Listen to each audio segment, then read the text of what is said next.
Alrighty, I'm back. I'm back. All right. Thank you guys so much for your patience. For those just tuning in, my son had a slight medical emergency at school, and I had to go take care of it. But again, thank you for your patience. I know it kind of screwed up the whole vibe of things, but you know, we'll get back to it. I did want to test something real quick to see if this camera was still all funky, and it's not. It's acting perfectly now. I'm rocking back and forth because it was all fucked. So cool. We should have both YouTube streams going now. I hope. I know the vertical one is going.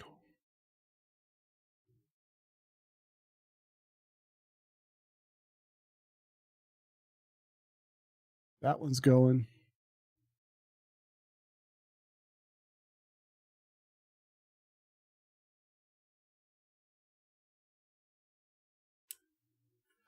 Yeah, everything was fine. I just had to put the new pump on, and oh shit, now the camera's all fucked. Thanks, camera.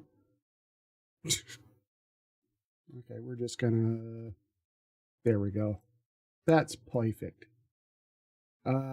Just waiting for the other YouTube stream to come up, because I think this is the yeah, that's the vertical one. Yeah, he was fine. He didn't even realize there was much of an issue. He didn't feel bad or anything like that. Usually he doesn't feel the highs that much. It's the lows that gets him. So yeah, he's good. He's good.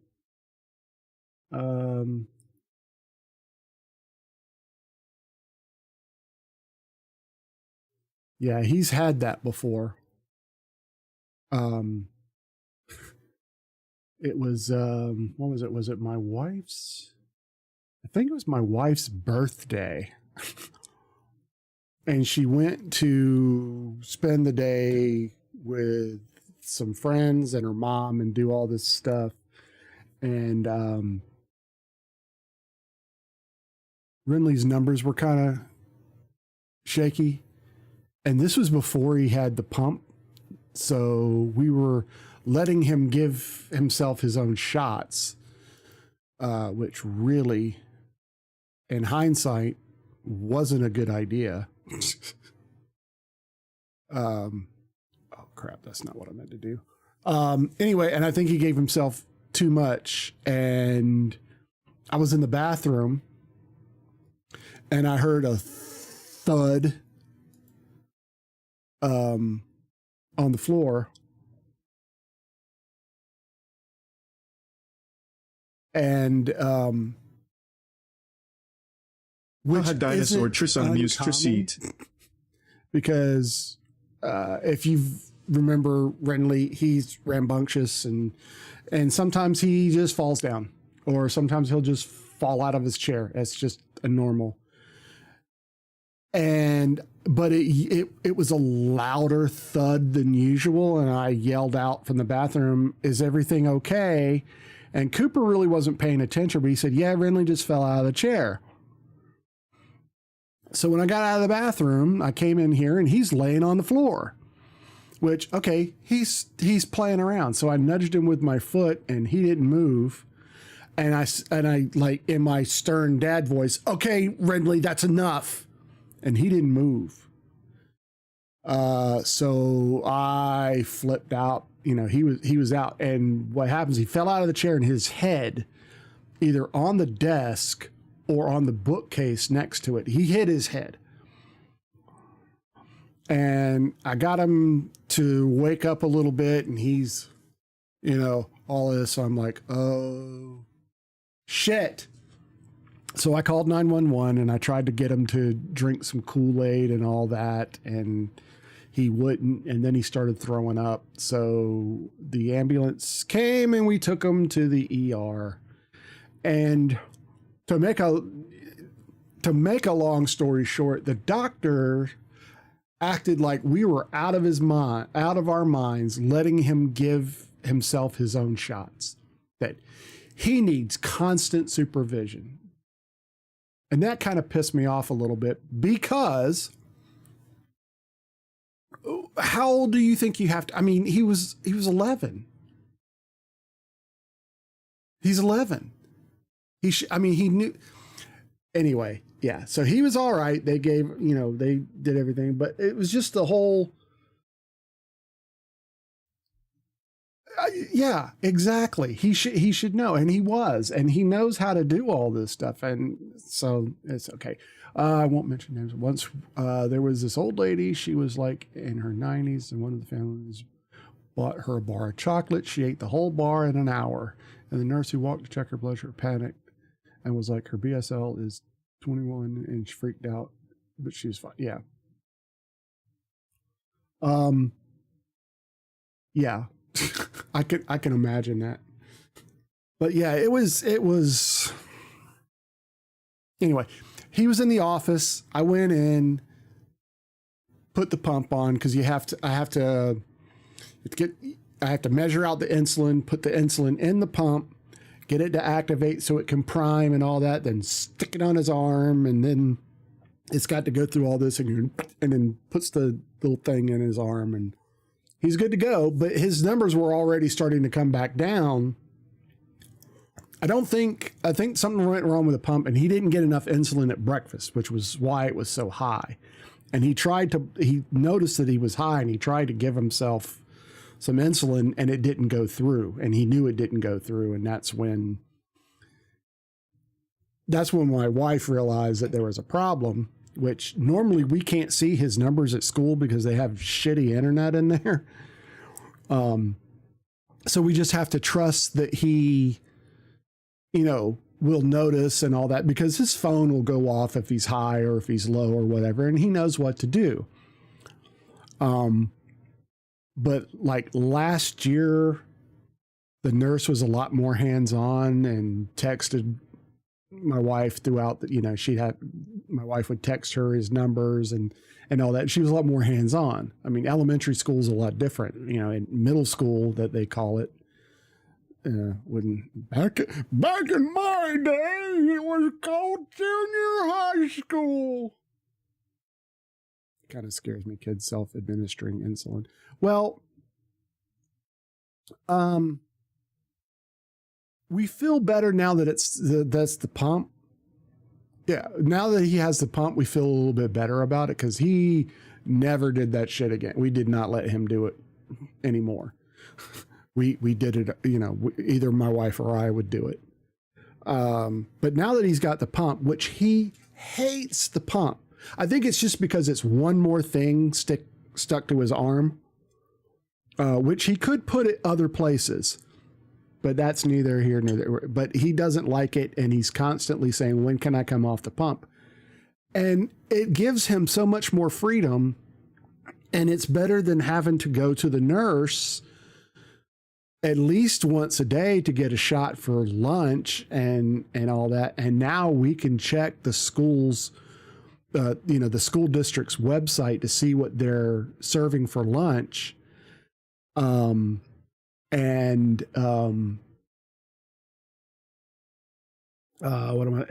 be able to know ahead of time, if he's eating lunch at school, how many carbs is going to be in his lunch. And he's done it enough now that he knows he has to bolus for that stuff. He has to include it, but we don't have them here because they're too expensive here. Oh yeah. They are pretty good. The only thing is they only hold 200 units, I guess, milligrams or whatever the measurement is of insulin. And I wish it held more, because he has to change it every 3 days. We have to put a new pump on. But his Dexcom, the thing that just reads his blood sugar, that's every 10 days. So that's a little, yeah, but every 3 days. And for some reason, when that thing, injects the little needle or tube or whatever, and when he goes to take it does a number on his arm. It was worse than the shots. I'm constantly having to put Band-Aids because we switch arms. When he switches Dexcom, it goes on the opposite arm, and we try to do that as much as possible.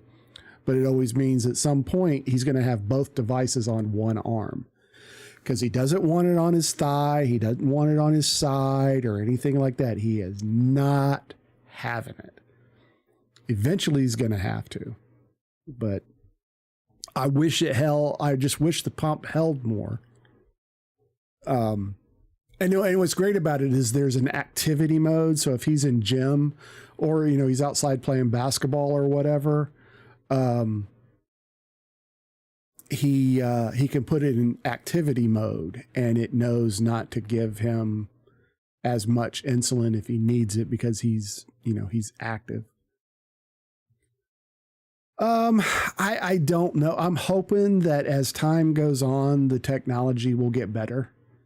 Once my wife and I can have the pump app on our phones, I think we'll feel a little bit better because then we can kind of help him control it. But he does a really good job. Now, as the only real problem that we have is like with most 11-year-olds, he'll put his phone or his device down and walk away from it. Luckily, he only does that at home, but it's constantly, where's your phone? I don't know. So and then we're having to look for his phone, and it's kind of crazy. So let me tell you the story of my trip over there, because that was an adventure. Okay, Mondays are trash days around here. So when I pull out of my neighborhood, there's a trash truck blocking traffic. Okay, that happens. And there was already an issue with traffic this morning. So I'm like, fuck, still? So once, eventually the trash truck turns into a street and I'm good. So I'm going up to the school, and I'm almost there, and I look, and there's a train. We have to cross over, and there's a fucking train. So I'm like, okay, but there is a way around it. I don't have to go through that particular intersection. I can turn left, go down a little ways, and the road crosses under the train track. It's like on a bridge. So I know I can get that way. Well, no, because one jackass at the intersection where the train is actually crossing decided I must turn right. I'm going to wait. So he waited for the whole train so he could make his fucking right-hand turn. So I got it in my head like I was, I got to get there as soon as possible. And I called my wife to not yell at her, but yell at her. I had to vent my frustration because I was, at this point, with everything going on, I was a little flustered. And I've got like a stress headache now, and I'm getting ready to take some ibuprofen. But yeah, it's really funny now that it's over. But when I'm like, okay, train, I'm going to wait. And I waited a few minutes. I'm like, I can go around this. So I make the left-hand turn and then realize traffic's backed up because of that asshole wanting to make his right-hand turn. And he waited, and he could have gone around. He could have just gone a little bit out of his way, but no, he has to inconvenience like 150 fucking people, or cars at least. And it's just, yeah. I said to myself I wasn't going to talk about that, but I was so flustered and worked up when I got there. And this is only their second full week of school. So I'm like, this is a little early to start having issues. But the secretary, I didn't deal with the nurse. I dealt with the school secretary, and she was so nice and very calming. So I'm like, okay. But I didn't get to tell her, don't ever fucking call my mother-in-law again. I didn't get to tell her that she was dealing with another student. Don't ever, I don't care if he's separated from an appendage. Don't ever call my mother-in-law again. Ever.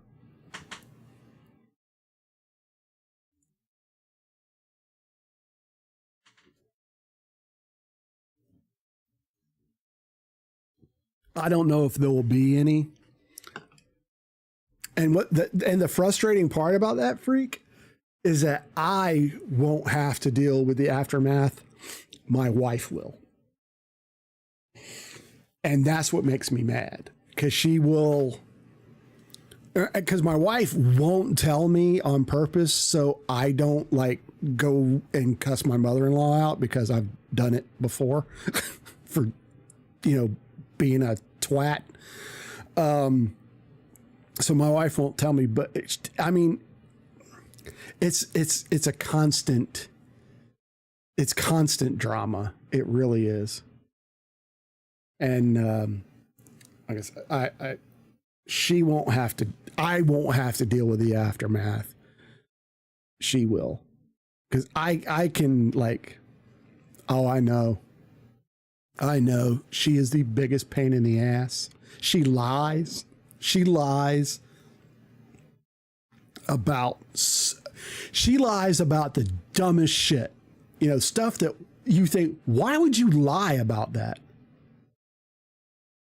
She lies. So the story that the other relatives are probably going to get is that she got an urgent phone call from the school and had to go and give Renly insulin at school. I mean, it'll be something fucking retarded like that. I'm sorry, I shouldn't use that word. I apologize. It's just fucked up like that. I shouldn't use that word, and I apologize. I'm sorry. I'll take the hit for that. Just don't cancel me. Why would she have to do that? There's a nurse there. Well, technically the nurse wasn't there. There's an elementary school across the street, and that's where the nurse was today. But she, if necessary, she'll go back and forth. But she didn't have like a new pump or anything. The best that she could have done is give him a shot, just a regular shot of insulin. And I'd have to put his pump on when he got home, which now is because it'll literally expire 3 days from the day, to minute and everything to when it was put on. So it's going to expire while he's at school or later on in the week. It's okay. We'll work around it. It has a 6-hour, what's the word I'm looking for? Like a leeway time or whatever. It will, as long as there's still insulin in it, it will still give him insulin for up to 6 hours after it expires. So it should fall into that range. So I think we'll be okay, but we try to not, put, and it takes 25 minutes for it to sync up and start working, which is infinitely better than the Dexcom that measures his blood sugar. It takes 2 hours. So it doesn't actually start working for 2 hours after you put it on, but it expires to the minute that you actually put it on, not to the point when it actually starts working. So we have to make sure that it's after 4 p.m. before we put this stuff on, so it doesn't expire while he's at school. But yeah, my mother-in-law, Jesus Christ, man. She, like I said, she lies. She lies. She will lie about the dumbest shit. I can't wait to hear the lie she's going to come up with. Because one time, I can't remember what it was. We asked, this was a long time ago. And we asked to borrow some money. Not a whole lot of money, but a little bit of money. She reluctantly did. She let us, because if we needed to borrow money, we went to my father-in-law because he wouldn't make a big deal out of it and he wouldn't tell my mother-in-law. You know, he was real cool about shit. How he stayed married to her as long as he did is beyond me. But that's that's beside the point. Anyway. A niff. God almighty. Anyway, so like a couple of years later, my wife was talking to her aunt, her mother's sister, and she mentioned how my mother-in-law told her and a bunch of other people in the family that she was paying our bills every month. That she was helping to pay our bills every month. I think we had to borrow the money because there was something wrong with the car. It was just something we needed, a few extra $100 that we didn't have that we needed right away. And we paid her back. We borrowed money from my in-laws exactly 3 times. Yeah, a few hundred. I mean, it wasn't a lot of money. You know what I'm saying? But she still says that. She still, there's a time that we were paying all their bills. And everybody, and it took, I can't remember what happened. I think there was because my wife and my mother-in-law had a falling out. And then a few years after that, shortly after the kids were born, she and her sister had a falling out because of just the drama and the bullshit and the lies. So it was about that time that people in the family realized that my mother-in-law was out of her fucking mind. It wasn't, because she painted me out to be this fucking ogre. I mean, just this awful fucking person. And, we would go spend time with the family and they were like, he is nothing like the way, you know what I'm saying? He didn't act like that at all. He's terrible. He talks down to his wife and he's just, just bullshit. And then finally it took somebody asking my wife, hey, is he really the fucking asshole that your mother claims him to be? And she's like, no. I mean, almost to the point that I beat her, which my wife knows would never happen. She would hit me long before I hit her because she almost has, but we're not going there. But I'm just saying, it's, we have fights just like any other couple do. But, I've never dreamed of laying a hand on her because I grew up in a house like that where I had a stepfather that would put his hands on my mother, and there was no way in hell I was going to have to, long before we had kids, that there was no way I'm going to treat anybody like that. And I am damn sure not going to provide that kind of toxic environment for my children. You know what I'm saying? I mean, but just all these lies. And she lies about the dumbest shit that you couldn't. Why? You just ask yourself, why would she lie about that? Anything to paint her in a positive light. I don't know. She's a narcissist fucking psycho. She likes to make things. Oh my God. Ogre. Allow. You almost got banned for saying ogre. That's funny. Maybe she's an ogre. I try not I don't badmouth my mother-in-law around the kids because that's their grandmother. It's the only grandmother they got left. So I do not badmouth her. But they know she's a piece of work. They, you know, you only have to spend a little bit of time around her to know what a complete fucking psycho she is. I let everybody judge for even my mom, who my mom was a bit narcissistic and everything. My mom was not a saint. But even my mom could say she's out of her fucking mind. When my mom was out of her mind too. She was a bit, you know, oh my God. And, you know, I'm probably a little bit narcissistic too, because it kind of runs in my family. My sister is a flaming narcissist. She claims everybody else is a narcissist and not her, because she follows astrological signs and all that. She's into all that stupid shit. And she says because of, you know, because of her sign and, you know, what planets in the fucking whatever for that, she refers to herself as the narcissist. She was really something else. Like, we would have to explain everything we were doing while dressing her wounds, and she would still tell us we were doing it wrong. Oh, that's not even half out. Okay, we're in a ad break, so I'm gonna pause the conversation and finish drinking my coffee.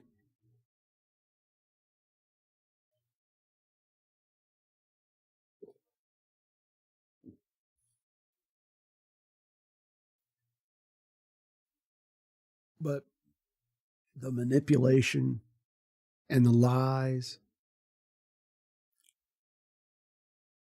My mother-in-law is not as big as a narcissist as my sister. Holy shit.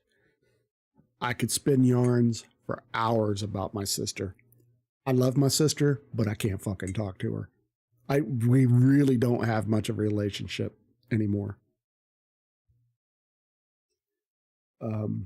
Because I just can't deal with her fucking lunacy and drama. On top of that, if she's not drunk, she's high, or both. All right, we got 10 seconds, and then we're back on Twitch.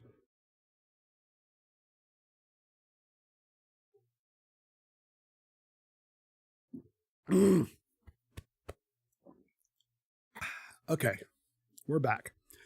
Freak, just to let you know, I usually pause a conversation during ad breaks. The people on YouTube don't get them. And I don't want anyone to miss anything. So if I'm playing a game, I'll pause the game or I'll pause the conversation so nobody misses anything. But yeah, my sister refers to herself as the narcissist's narcissist. Not quite sure what that means, but she's convinced herself she is a fucking nutcase. If she's not drunk, she's high, or both.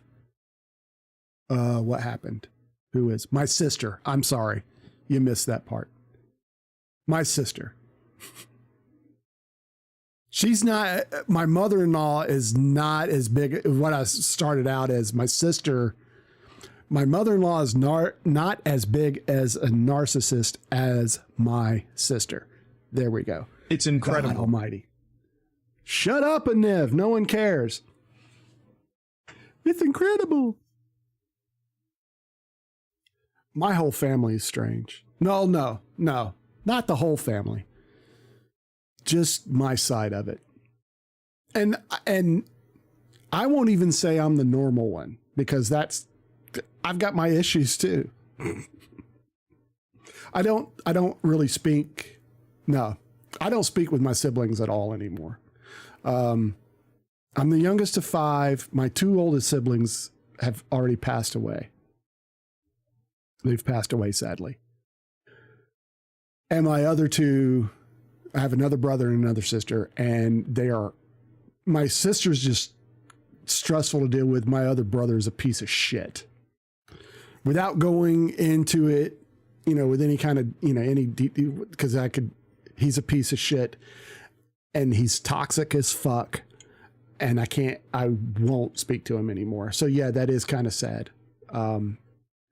And a lot of and they're the only two really I have left. I have an uncle that's probably going to die soon because he's old. The rest of my family have all passed away. Why are the only one? Because pricks live forever. The good die young and pricks live forever. My oldest brother,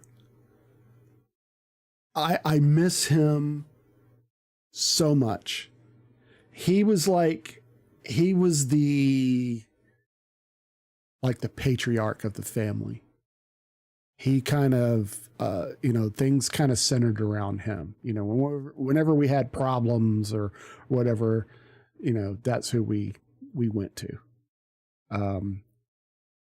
He was a big, he was like a father. He was a father figure to me in my teenage years because my father had passed away when I was 10, and I needed a stable, dependable, decent father figure in my life. And when I say he was a saint, he had his faults just like any other person, but he was when he died, the family kind of fell apart, if that makes any sense.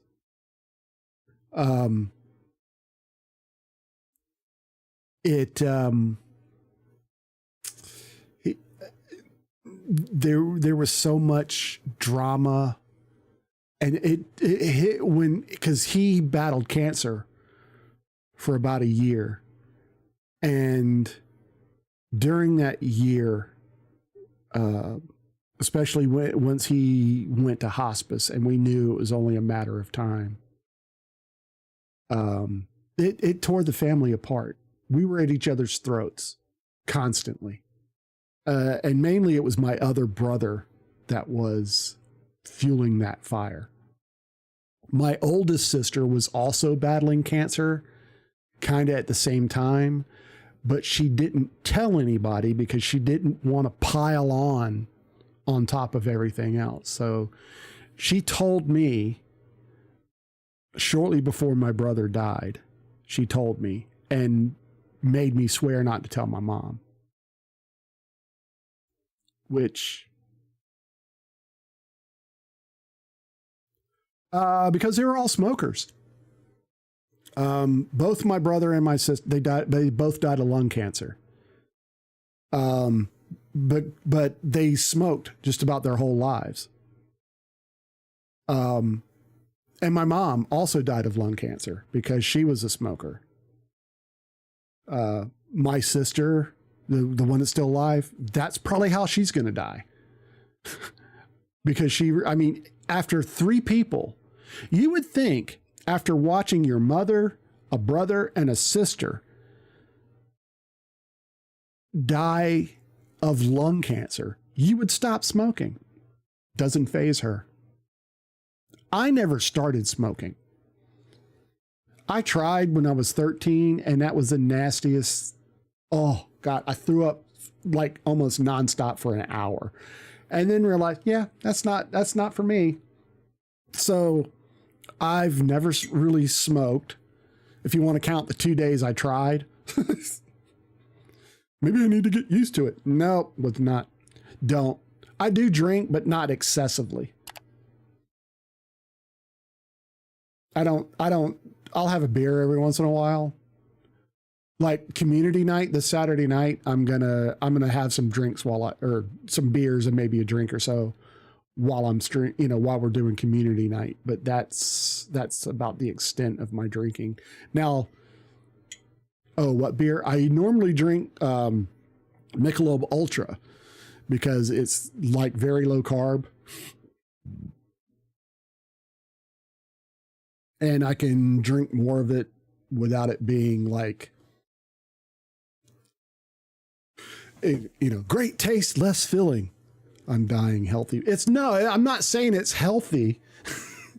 It's less carbs because I have type 2 diabetes because I'm a fat fuck that doesn't watch what he eats.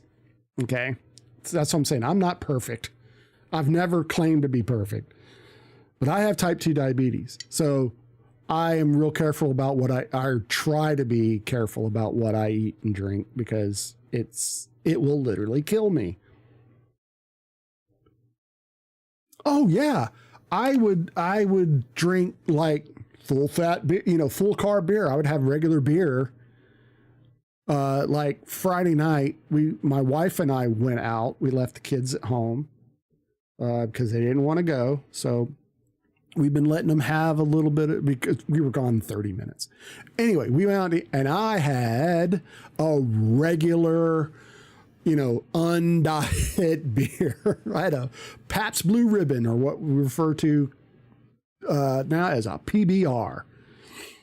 I had one. I don't drink I don't get annihilated. At Free Cake, those are Eastern Sacramento / Davis one area. Beer in the evenings, and I don't drink when I'm home alone with the kids. I won't drink anything, no alcohol if I'm alone with the kids.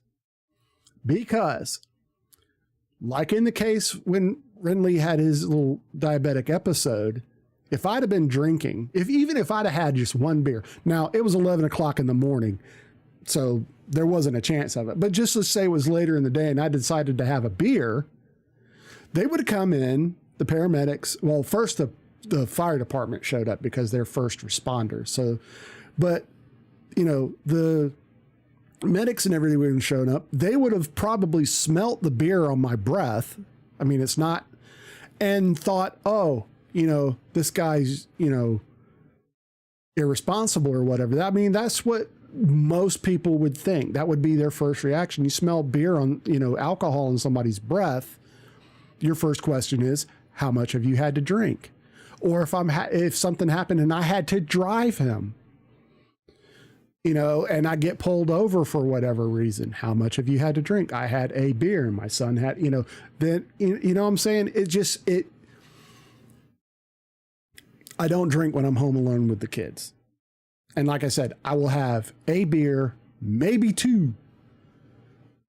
I always have beer in the house. I have beer right now in this room in the mini fridge over there.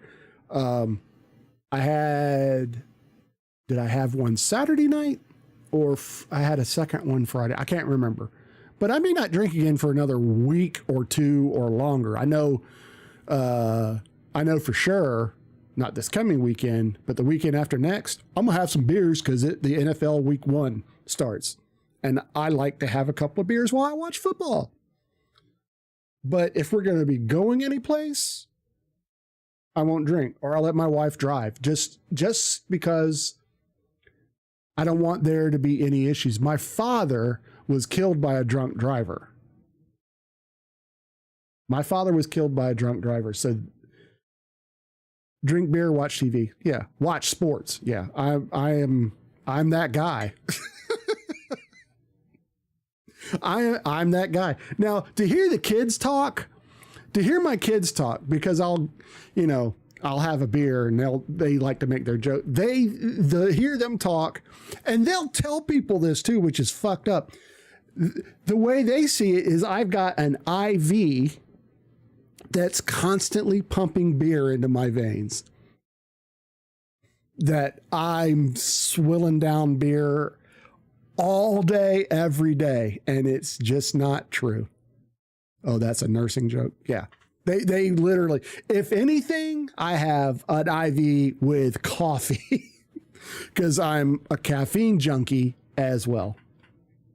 Yeah. I've never been, I had a bit of a problem when I was in the Air Force, when I was in the military, and I stopped drinking for like 3 years until I realized I got to, get a hold of myself. And I learned, have I gotten drunk?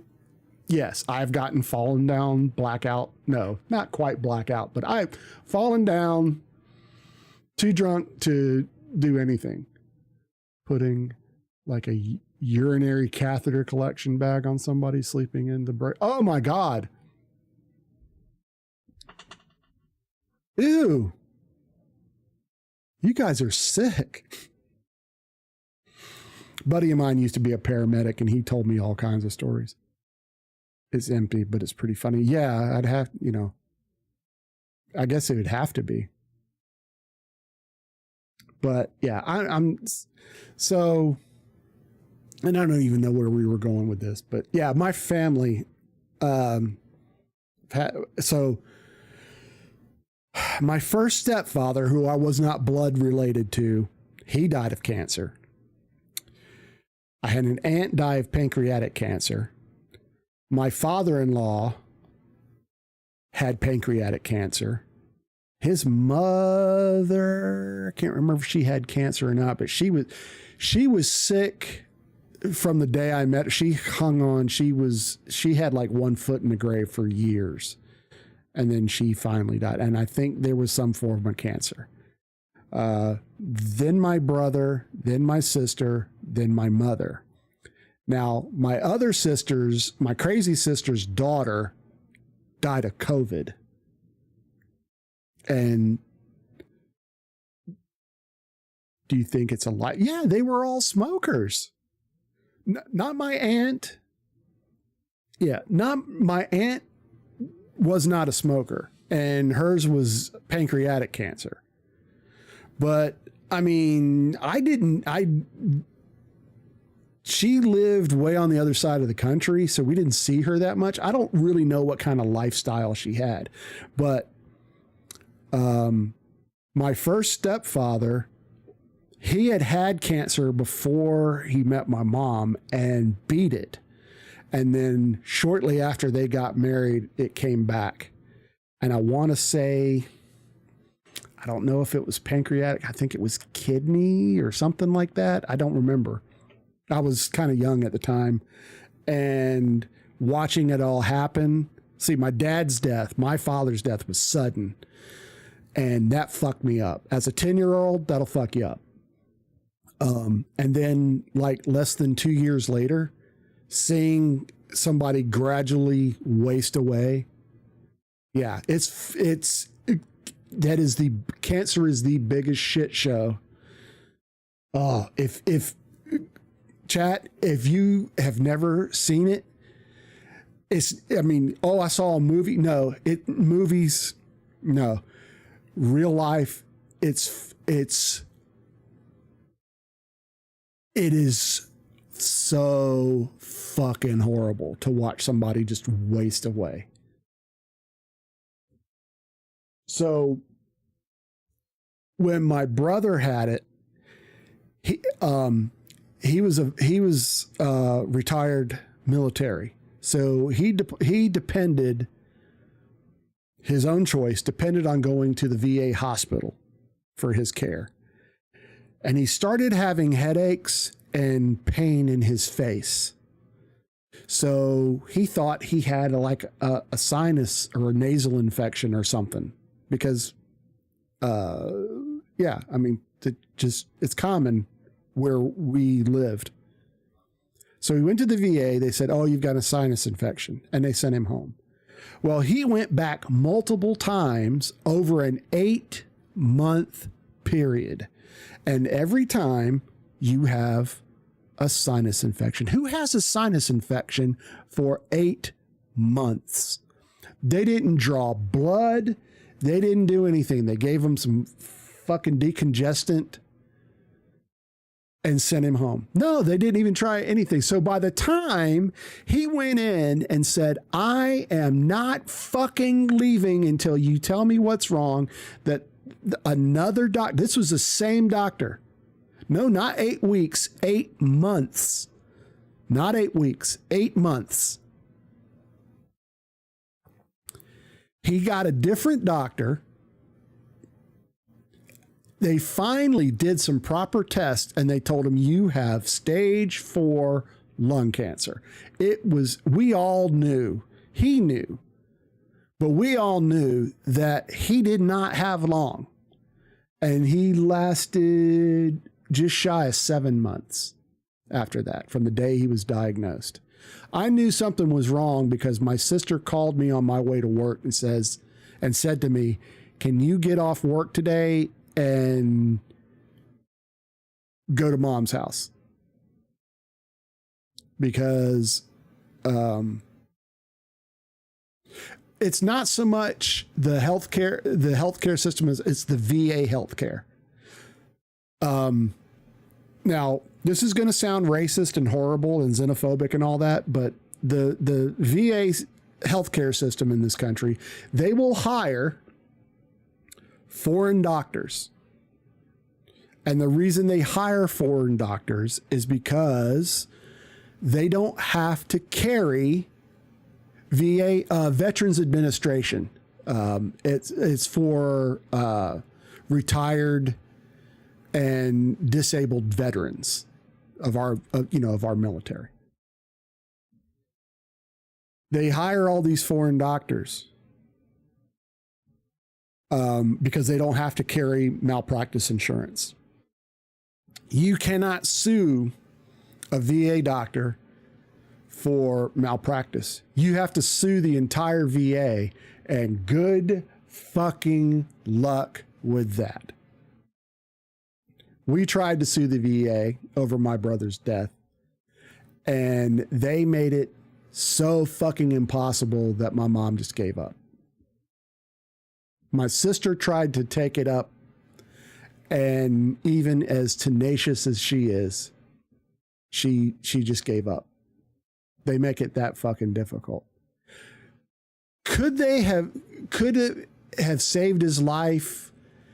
Probably not, but he could have had a little bit longer. They found my mom's lung cancer at a fairly early stage, but it was too late. She lasted about a year.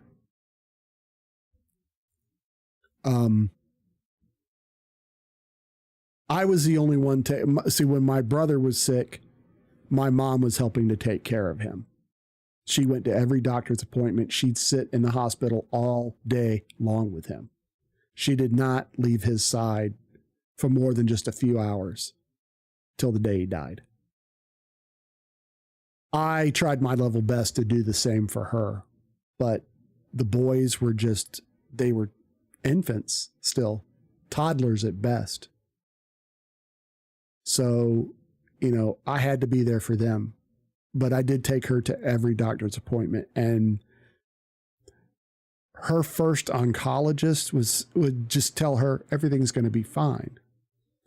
And when they gave her her last chemotherapy treatment, it was like, oh, you're done. Everything's fine. That was the attitude that she had. It wasn't fine. Then we went to see this other doctor, and this, after you're done with me, go see this doctor, and he was like, you need to be getting her in hospice. She is not going to recover from this. And he's telling me this privately, and I didn't want to believe him. So she just, after they just, I guess they just gave up with the chemotherapy because it wasn't getting any better. It did at first, and then it just it was like putting fucking fertilizer on something, So we found a hospice, and it was nice. It was a really nice facility. And I put her in early evening, and she died the next day. I left her that night because it was the boy's birthday. It was their birthday, and she said, go home, spend the evening, and then I'll see you tomorrow. So I'm like, okay. I got up that next morning, and I was, I had my shower. Well, yeah, I had my shower and everything, and the place called and said, your mother took a turn for the worse during the night. You need to come in. I'm like, okay. But they didn't seem all that, they didn't say, she's going to be dead soon. You need to get here right away. That kind of thing.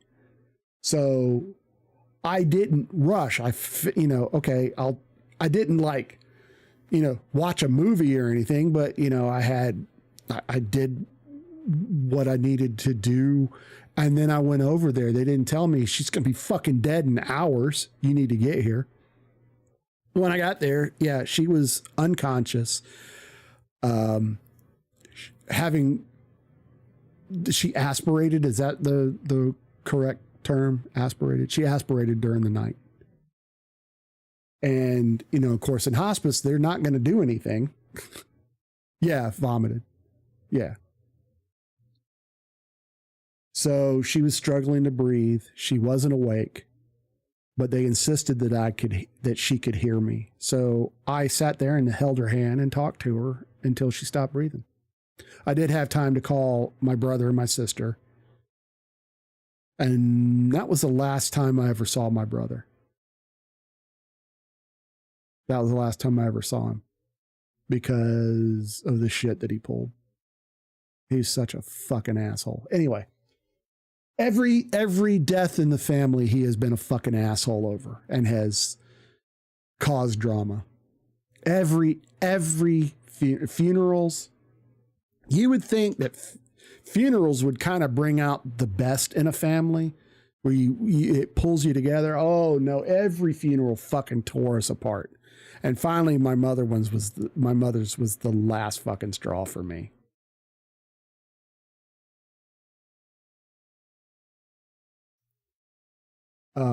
Yeah, he just did some vile shit. Anyway, and I'm not getting into that because just even talking about this, I'm starting to get a little misty. Little tear almost welled up. I had never seen anyone die before. I didn't. I had people die, but I'd never just sat there while somebody died. And it was my mom, you know, that's kind of fucked up. And my, God, who was watching the kid? I think my neighbor came over and watched them I cannot remember who was watching the boys, but I ended up having to call my mom. Or not my mom, my wife, and she had to come out there. And she was there until my brother got there. And for a while it was, you know, it was okay. But he always would wait until he went back home.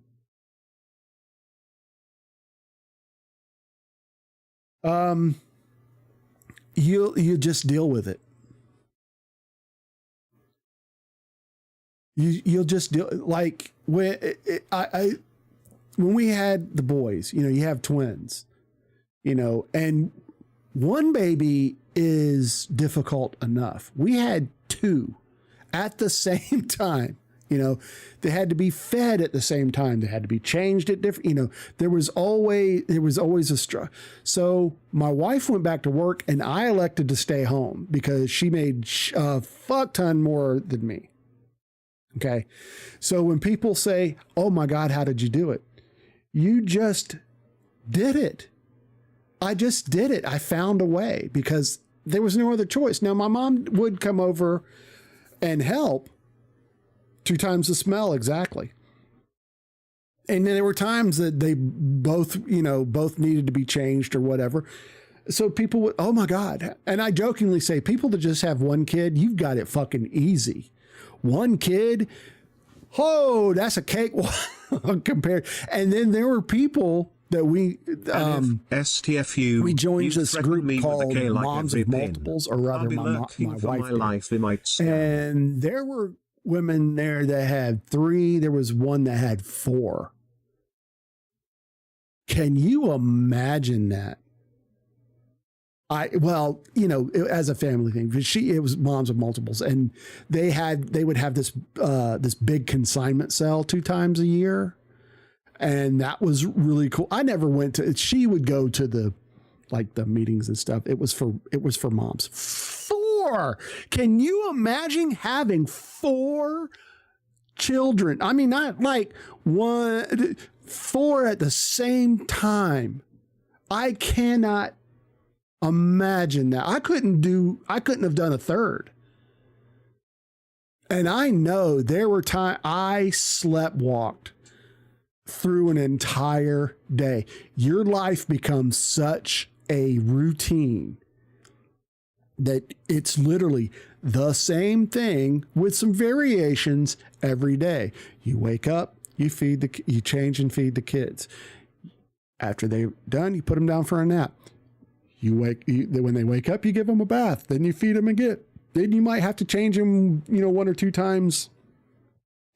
All that. Now, would I do it all over again? Absolutely, I would do it all again.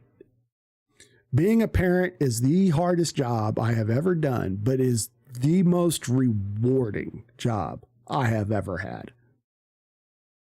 I mean, it's different when it's your kids. I will put up with things from my kids that I never would put up with somebody else's kids. Now, you know the boys. I mean, you've seen them and interacted with them. They're not horrible kids by any means.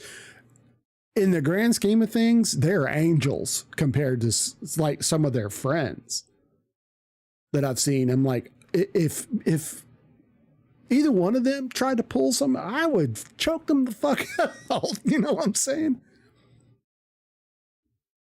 Well, they were at that age. They're not so bad anymore. Renly still is to a point. Renly is really hyper, I guess. Okay, we got an ad break coming up, so I'm going to pause the conversation.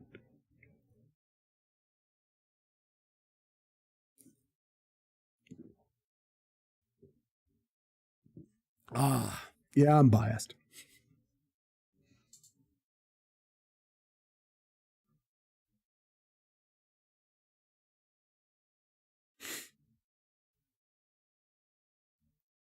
All right, for those on YouTube, or if y'all are watching on YouTube, there's a ad break on Twitch, and I normally pause the conversation, pause whatever game I'm playing to make sure nobody misses anything or misses out on something.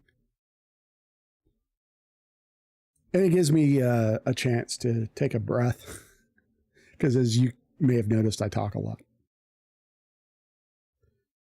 So I can drink something, because my throat gets dry.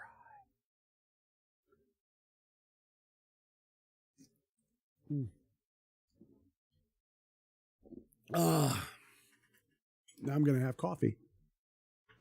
I'm going to finish this coffee up.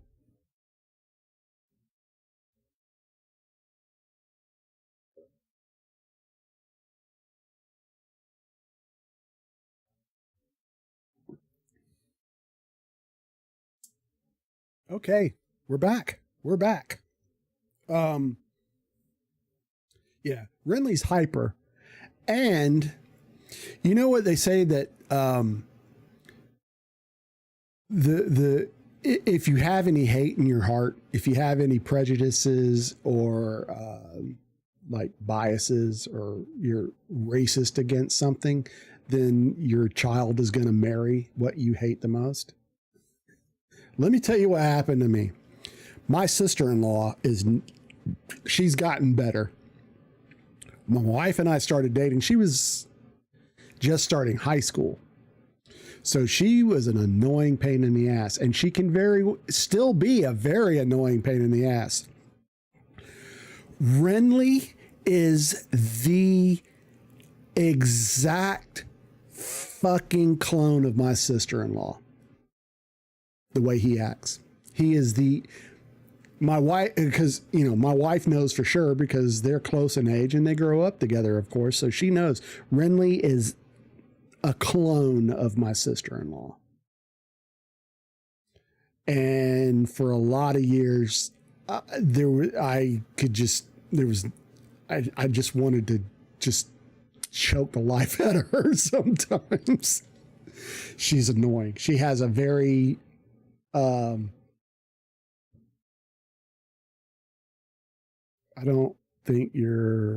think so. You're making it true by having that bias. Well, it's not that it's just a saying, like, say, if you don't like black guys, your daughter is going to marry one or bring one home, that kind of thing.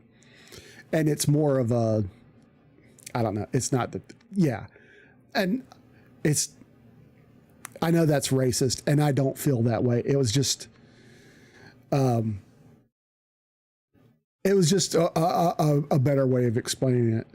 Because I don't remember exactly what the saying was, but they say that something, what you hate the most is going to end up dating your daughter or dating, that kind of thing. But in my case, it was the personality my son took on.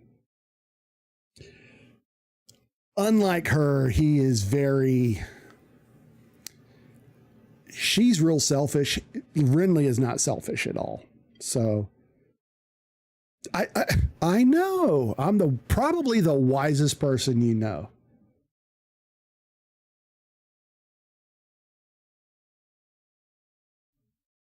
I made something smart become racist.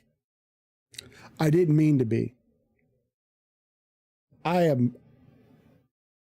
have been racist. I grew up in a racist household. And you did it by accident. I know, because I'm not perfect. Even I say dumb shit sometimes without thinking. But I grew up in a racist household. My parents were racist. My grandparents were racist. My friends and their parents were racist. It was how I was brought up. Yeah, I'm not blaming you. It's just super funny. Yeah. And Nice little sesh I think Chef I have Frank talked about this on stream, but not to the extent I'm getting ready to go into. And I was born and raised in the South. I'm not saying that's an excuse. I'm just trying to provide some context.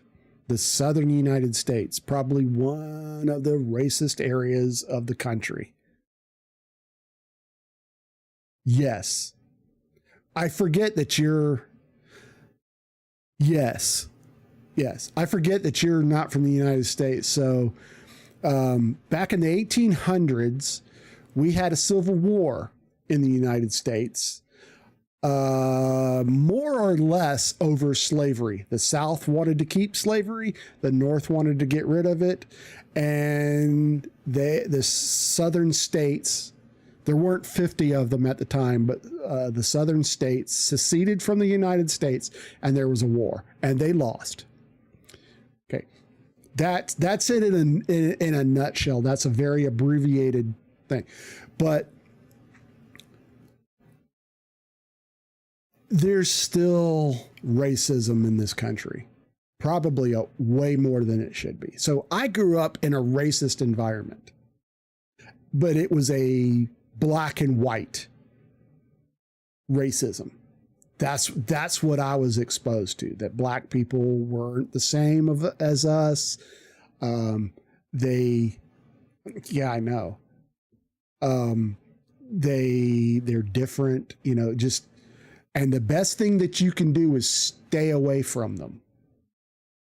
I remember this was after my father died, and the N-word was really prevalent.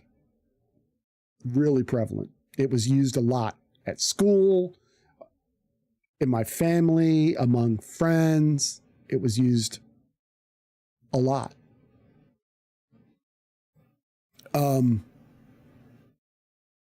After my father died, my first stepfather, I had a black friend at school, and I wanted him to come and spend the night, as as kids do. My parents weren't having it.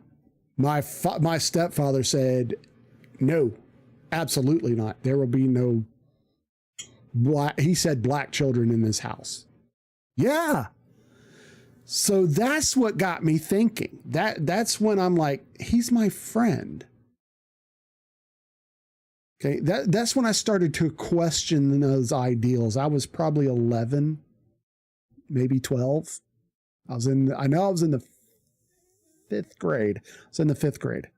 So I was still in elementary school. But that's when I started to realize that this isn't right. Simply don't like people simply because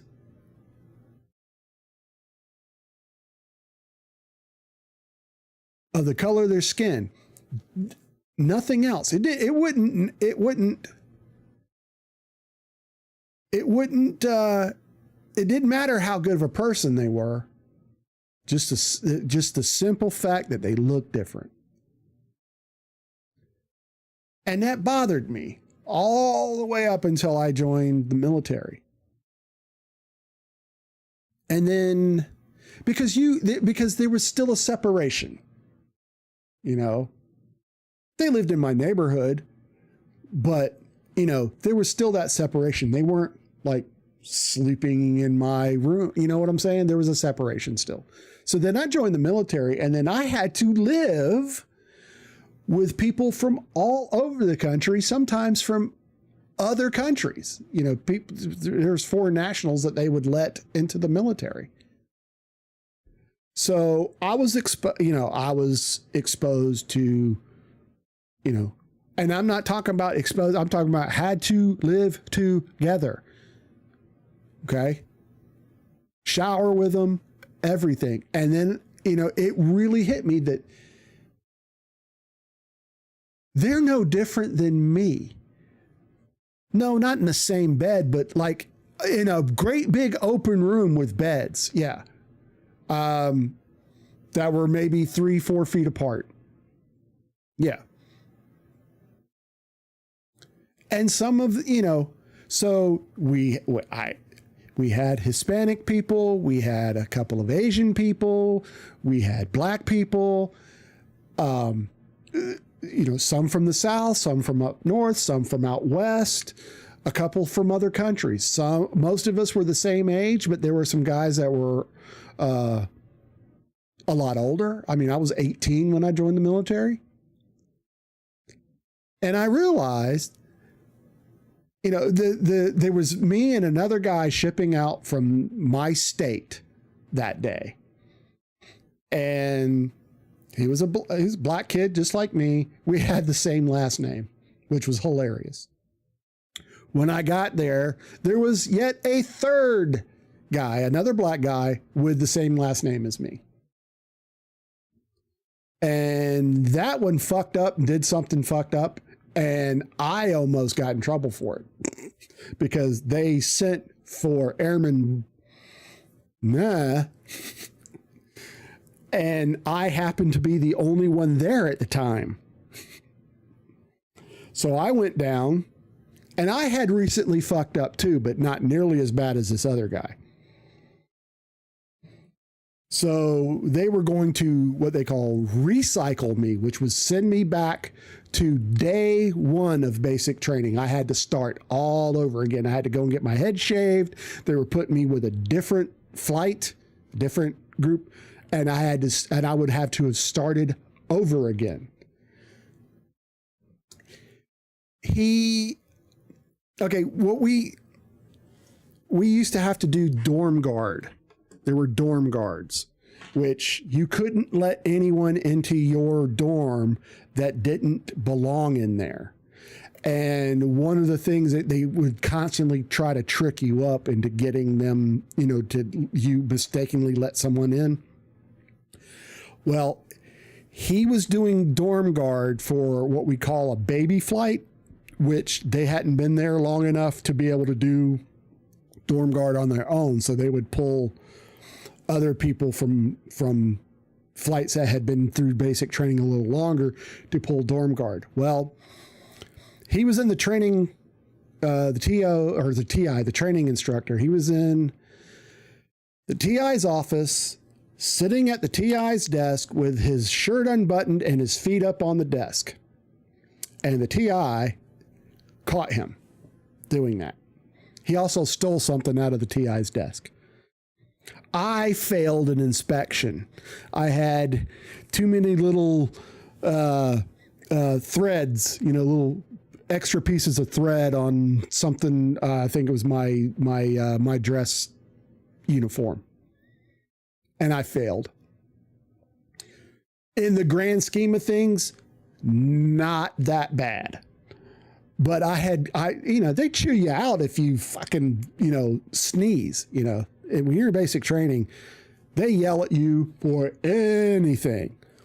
So I had recently been chewed out. I was kind of, you know, in hot water. So when they called, it is but there's a reason for it. It is extremely stupid. And the thing is, unless you do something really fucked up, nothing that you do wrong in basic training follows you into your military career. Nobody knew that I would, failed an inspection.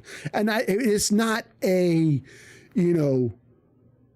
a punishable offense. I may not be able to go on base liberty, or I couldn't get dessert that night for dinner, that kind of shit. That's the kind of trouble I was in. This kid was in a whole other level of trouble. Okay. So they, because me and this guy had the same last name, and they called up and asked for Airman Meh, which was me, because I was the only one there at the time, went down, and they were just fucking tearing me a new one, right? But they never did say what I had done, right? And at the time, I'm not thinking rationally, because I got two people fucking screaming at me. Do you think the way of training people is ethical? They never hit us. They can't lay hands on you, but boy, they can cuss you out one side and down the other. Unethical? I don't think so. They do it for a reason. They do it for a reason. And once you've gone through it, you realize exactly what they had done. But they can't hit you. In the Air Force, I know they hit you in the Marine Corps. But in the Air Force, they don't hit you, and they can't make you do exercises as punishment. They can't make you run laps or do sit-ups or push-ups or any of that shit. They can't do that. But they can take away privileges, and they can chew you the hell out, because, oh man. Anyway, so they're ripping me a new one, right? From two angles. And they said, you're being recycled back to day one. Go back upstairs and pack your shit. So, shit. I go back upstairs, and I walk in, I go in the dorm, and I'm walking to my bunk, and there's another TI. I was just about on the verge of crying. Yeah. Mind you, I'm 18 years old, and I had never been away from my mother before. So this whole situation was foreign and fucked. But the good thing is I wasn't the only one. There were more than one of us crying ourselves to sleep sometimes at night. I'm just saying that, because when you put that bald head, because they shave you bald, when you put that bald head on that cold pillow for the first time, that is a reality shock.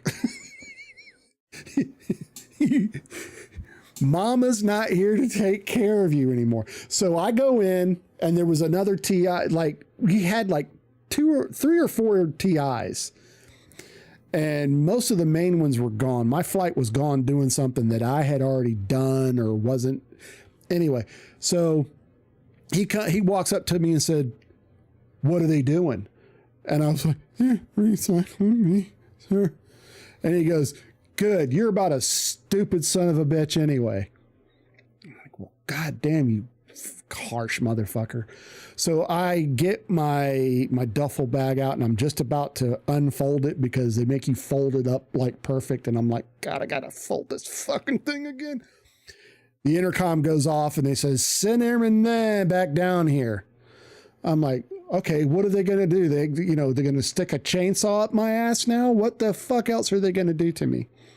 So I go back down there, and I walk in, and they go, "You must be the luckiest kid in the world, because right after you walked out of here, your TI, the main TI that was responsible, called in and said that he is going to take mercy on you." And I'm like, holy shit. But the next time you get caught with your feet up on them, going through all this bullshit that they, and when I got a chance, I asked them, "Are you sure you have the right Airman Meh?" And they go, "Are you Lawrence T. Meh?" And I'm like, no, sir. And one of them started laughing. The other one like, then get the fuck out of here, you idiot. So away I went. Oh, I was like, oh my God. I came back and the same TI was there and he's like, are they still recycling you? And I said, no. He was like, well, that's good. You're not so bad after all. You know, that kind of, I'm like, all right, whatever. Oh my God. You don't, so later on that day, like everything had like blown over. They got the right airman man and he got his proper chewing out and all this. My TI comes up and kind of leans into me and says, I hear you were put through quite a scare or some, you've had quite a morning or whatever. And I was like, yeah, sir. He goes, you can have an extra 10 minutes at dinner time tonight. That was a big deal. That was a big deal because the entire time we were there, we weren't allowed to drink soda or get dessert. Because something happened every day that my TI would go, and just because of that, you're not getting fucking dessert tonight. But we were never allowed to drink soda and we were never allowed to get dessert. I went through all of that. Yeah. And then I kind of fell into a hole and people forgot about me. So the day we graduated, or the day after we graduated, and we were all leaving to go to our specific assignments, I had to go to the hospital because they had found, because they check you, they do x-rays and all this shit for everything known to man. My wisdom teeth were impacted. So they were before they sent me anywhere, they were going to take out my wisdom teeth. So I was like one of the last ones out of the dorm because I really didn't have to go. I didn't have to report at any specific time. I just had to report that day by the end of the day. So I took my time packing and all that shit. So as I was walking out, my TI comes out of his office and he sees me. He goes, meh. What the fuck are you still doing here? I thought I recycled your ass half a month ago. And I just smiled at him and said, no, sir, I'm still here. And he came over and he shook my hand and he said, good luck, son. That's when they started talking to you like normal people. He goes, where are you going? I said, to the hospital to get my wisdom teeth taken out. He's like, well, you have fun with that. And off I went. And that started a whole other new adventure for me. Anyway, so that's when I realized, holy shit, that's when I realized that people are people.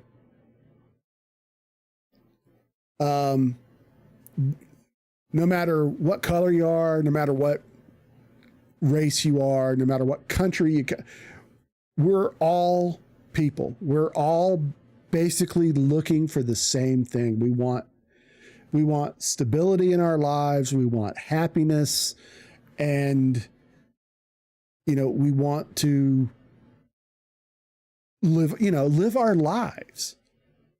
And that's when racism is, hating somebody,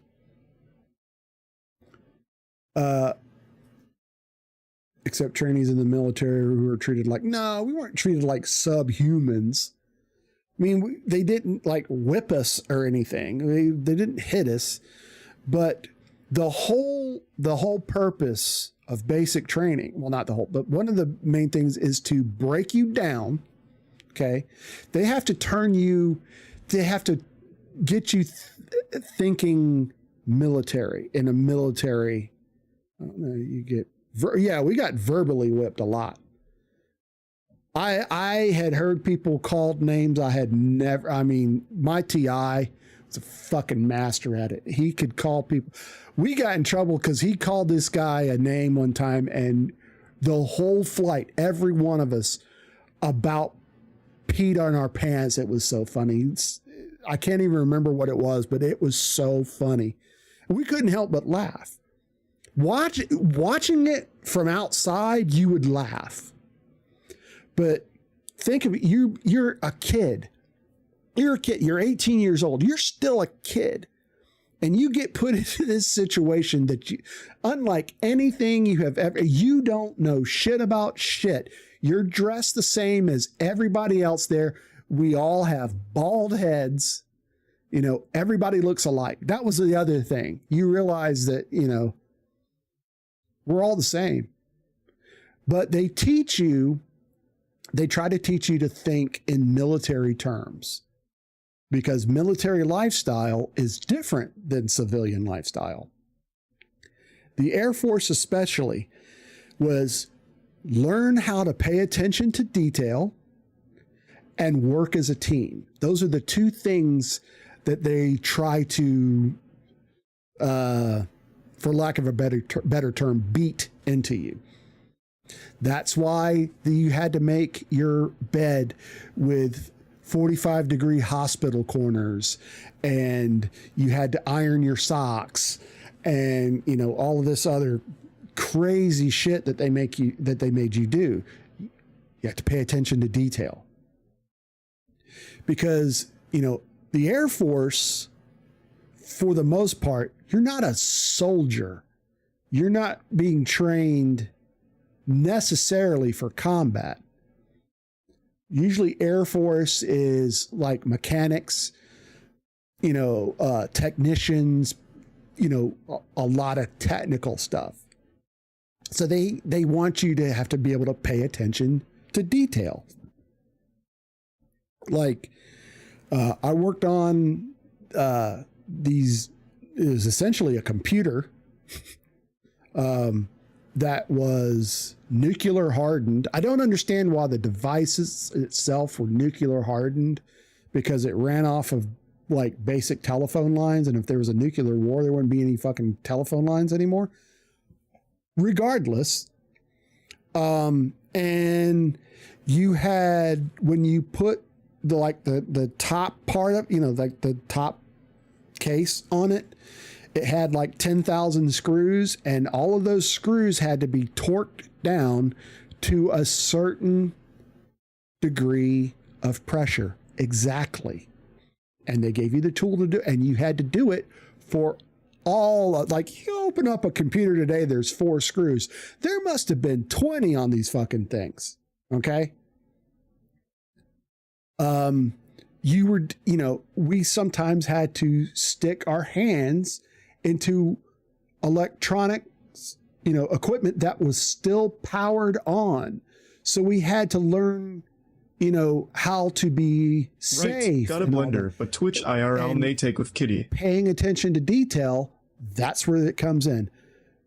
Following orders, paying attention to detail, and working as a team. That is the same throughout any military around the world. So they tear you down, they make you feel worthless. And then little by little, they build you up until at the end, they make you feel like you are now qualified to go out into the world of the United States Air Force and be a productive member. So, is it unethical? No, I don't think so. But it's not easy. And like Army and Marine Corps basic training is tougher, because then you add the physical aspect. You have to be able to run, and you have to be able to, you know, we still had to run and everything, but, you know, they teach you how to like survive in combat, how to, you know, I mean, you were a soldier first, you know, that kind of deal. We weren't soldiers. We still, you know, I learned how to disassemble and reassemble an M16, which is a machine gun, essentially. I had to be able to qualify firing it. We had to run an obstacle course. We had to run 1.5 miles in a certain length of time. But like in the Army and in the Marine Corps, not so much Navy, you had like push-ups and sit-ups and pull-ups and all that was all measured. You had to be able to do that shit. You had to be able to run the obstacle courses in a certain amount of time. You had to be able to proficiently disassemble and reassemble an M16 and all this other shit. And they taught you like basic combat stuff. Yeah, for some people it is hell. Some people it is hell.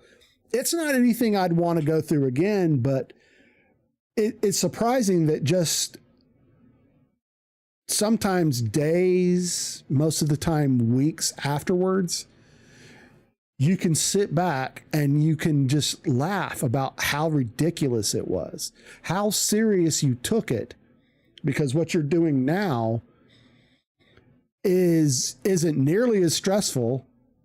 It's just as important, and there aren't people yelling at you all the time.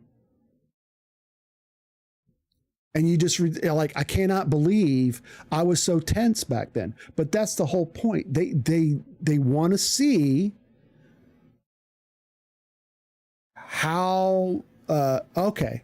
They wanted to see, you under stress, how you could deal with stress. So I don't know if you can still hear me, Freak, but have a good evening. I am so glad you came in. It was really, really good to talk to you again, and I hope you're able to come back again soon.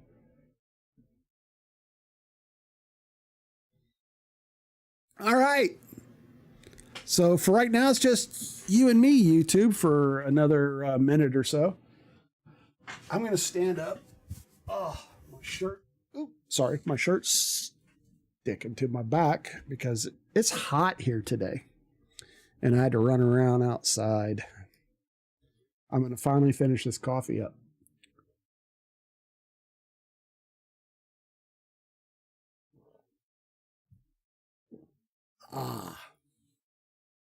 Okay, we're almost done. Maybe Freak is going to still be here when we get back on the break.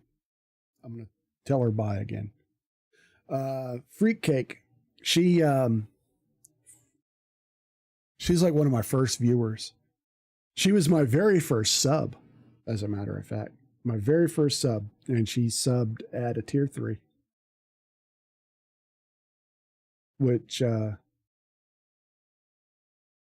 Which really made me smile back in the day. All right. Okay, we're back. Freak, if you're still there, it was really good talking to you. It was so good to see you again, and I hope you won't be a stranger. Don't forget, community night this Saturday night. Movie night on Sunday. Just pay attention to the social medias for details. I haven't revealed all the details yet.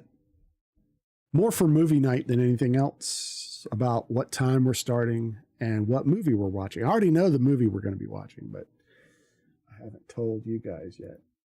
What game? Okay, it's got my little button isn't working over here. That's okay. So yeah, I guess we're going to play some Diablo now. Now that I've sat and run. See, if you'll sit here and talk to me, if you will talk back, I'll talk the entire stream. I love talking with chat. I love interacting with you guys. I love it. And I've done entire streams, 4+, sometimes 5 hours of nothing but running my mouth. Nothing. I did realize, and I'm going to be fixing this, the vertical stream, you guys are really getting cheated. Yes, you can watch on your phone in a nice format, but you don't get to see much. So I'm going to be making some scenes with some backgrounds and stuff for you guys. I've got to make some game scenes. for stuff like, you know, Apex Legends and stuff, you can only see what's in front of me. You know, the vertical canvas is only so big. But I learned a way that I can basically mask out the portions, you know, with like your ammo and all, you know, the important stuff that you kind of want to see during the game. I can mask those out of the full screen, and I can put them into the vertical canvas in a place where you can see them. Because if you're watching live, especially on YouTube on your phone, it's got like there's stuff that YouTube puts up there. I can put that above everything to where you can see, you know, how much ammo I have left, how many kills, life, all that important stuff. And I'm in the process of doing that with Diablo 2.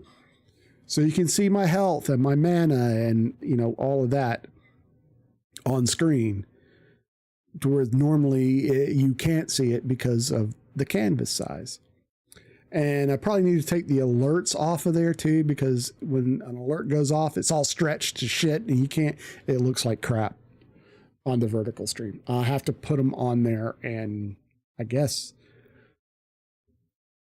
adjust them just right to where, you know, like I have, you know, if you're looking at it now, if you're watching on vertical YouTube, got that ZeroPlaces kind of in the lower third. That if I put that too low, you can't see it for all the YouTube stuff. Or if I put it too high, you can't see it. So I want to give you guys, especially, you know, the vertical viewers, I want to give you guys, you know, got to show you some love, give you a better experience, because I think this is how most vertical streams are. There's not a whole lot to them. I'm looking at the fucking screen instead of the camera, and now one thing I did want to do real quick is I want to switch cameras real quick.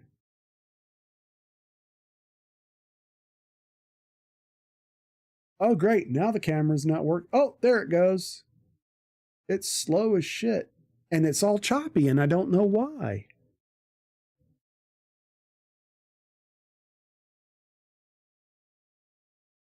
And the wild thing about it is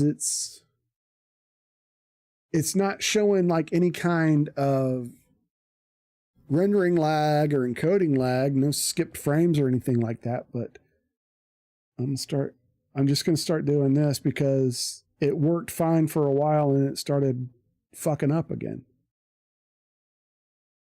I might have to plug it in someplace else. I don't know why it's doing all that. Hello. See, I have to look away from the preview. All right. Maybe it's going to act right now. It's very weird. So if it starts fucking up and freezing again,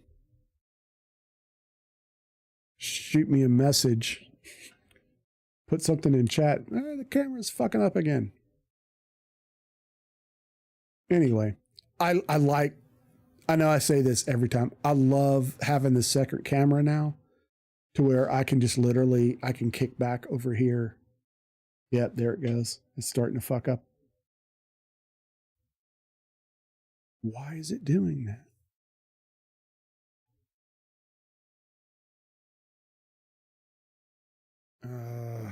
Okay, I think I know why. I need this.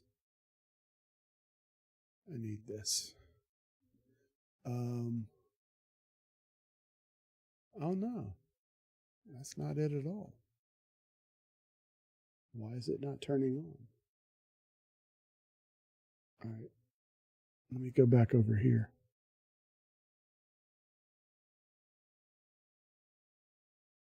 All right, you prick, why aren't you turning on?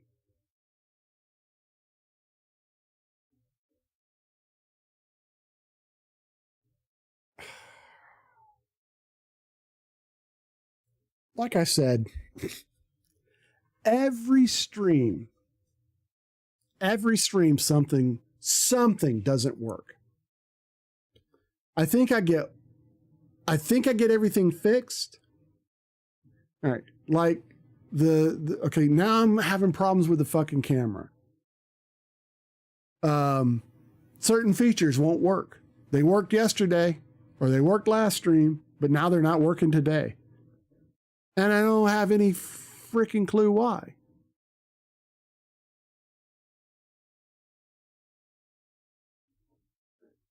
Like my music should be muffled right now.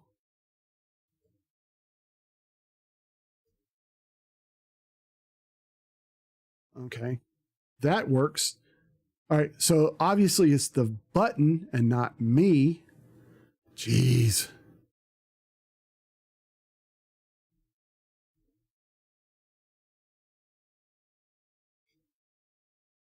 Well, it is working, but the button's not showing. Okay. So what I was playing around, I didn't think, see, when I'm in chatting, I muffle. I have an equalizer filter on the music, and it muffles and mutes it a little bit. And then when I go off chatting, like be right back or something like that, I turns that filter off and you can hear it fully. For some reason, the button on this one Stream Deck isn't working. It's very annoying.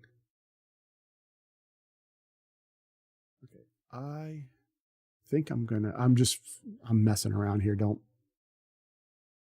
pay attention. I'm deleting that. So I have an extra button.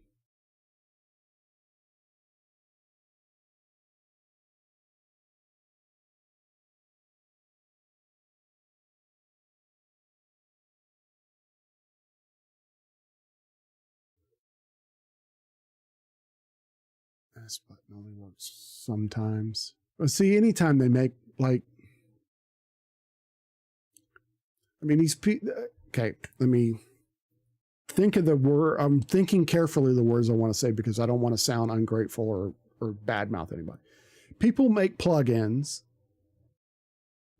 for OBS. People make plugins for your Stream Deck and all this. And it's all based mostly like on open source software. And I understand that. But anytime like if somebody makes or if OBS does an update on it can cause other shit to break. That's not the fault of anybody, not OBS, not the plugin. It just happens. So, and that leads me to this.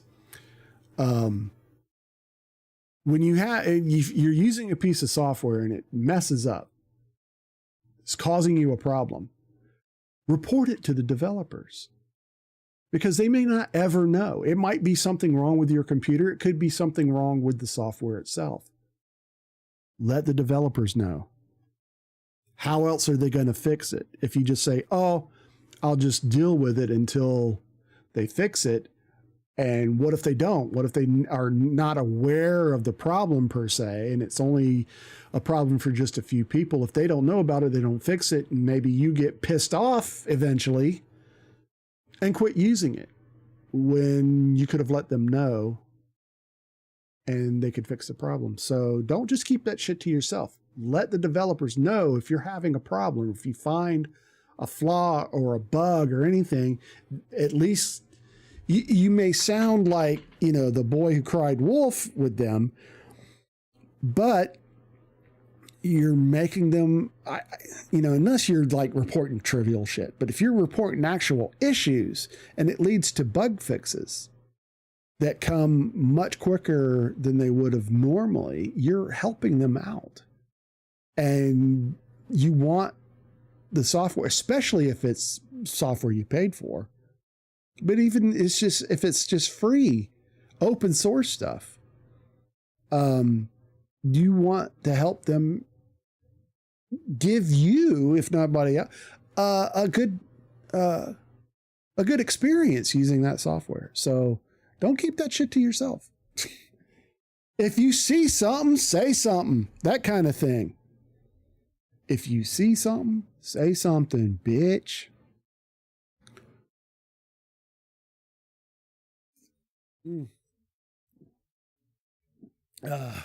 I guess we're going to play some Diablo now.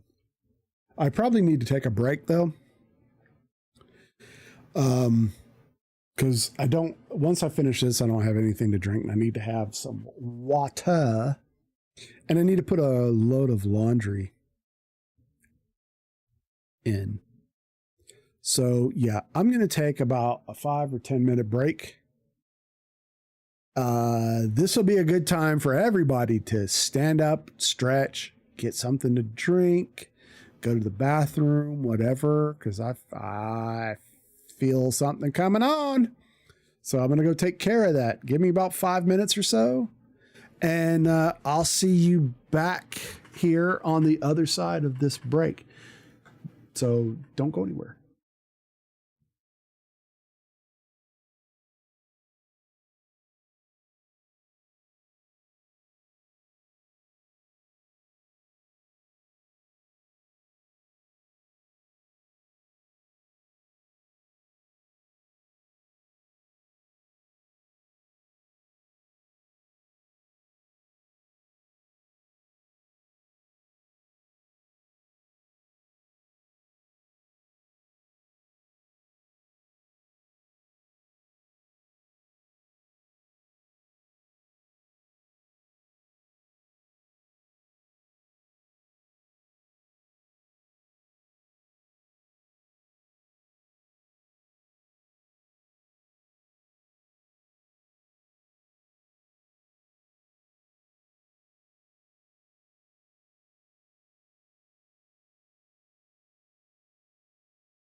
Alrighty, I'm back.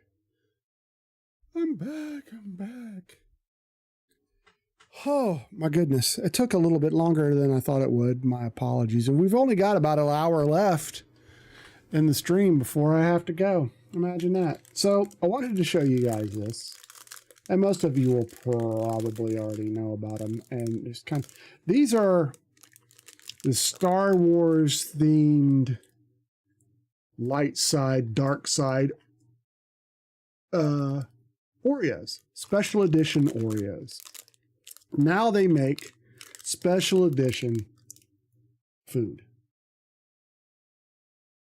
So the deal with this is you don't know if you've got light side or dark side until you open it up, and the cream filling is either red or blue. And I thought, well, that's kind of stupid. But then I'm like, no, that's pretty cool, because they're only, whoop, shit, sorry. Oh crap, it hit the keyboard and caused something to happen. Okay. Since they're only limited edition, they're not around for long. But my wife found at Costco, you can get them in these 1 serving size bags. They're like a whole box of them. So they're about to go away. She got 2. And I know this is loud as fuck. Sorry. Dark side. So, all right. So I'm dark side. And then there's a villain, which in this case, I think that's Darth Maul. I'm not sure, but I'm pretty sure that's Darth Maul. So I have Darth Maul red filling with these little crunchy bit things, little crunchy bits of sugar or some shit in the filling. These are great little snacks before I eat this. No, maybe that's not Darth Maul. That might be Count Dooku. It doesn't say. You just have to fucking guess. I guess this could be Count Dooku. It kind of looks like Darth Maul, though. I don't know. What do you think? Darth Maul or Count Dooku? Or somebody else? I don't know. And that's who we got on this one. Let's see who we've got on the other one. Okay, well, this is easy to determine. That is, without a doubt, Kylo Ren. One of the most pathetic Star Wars villains. Oh, ad. All right, so we're going to... God, we just had a fucking ad break. Jesus. I think Twitch is doing this too often. I do have 3 minutes worth of ads a minute, or no, 3 minutes of ads per hour. That's to turn the pre-rolls off, meaning if you come into the stream, you're not immediately hit with ads. Of course, nobody that this affects can hear what I'm saying right now. Because you guys on YouTube, I don't think you guys get ads for live streams. I know some live streams do, like if it's a 24/7. Oh God, now what? She knows I'm streaming. What? We need to take a look at his pump when he gets home. He's still really high. Which was 2 hours ago. Okay, God damn it.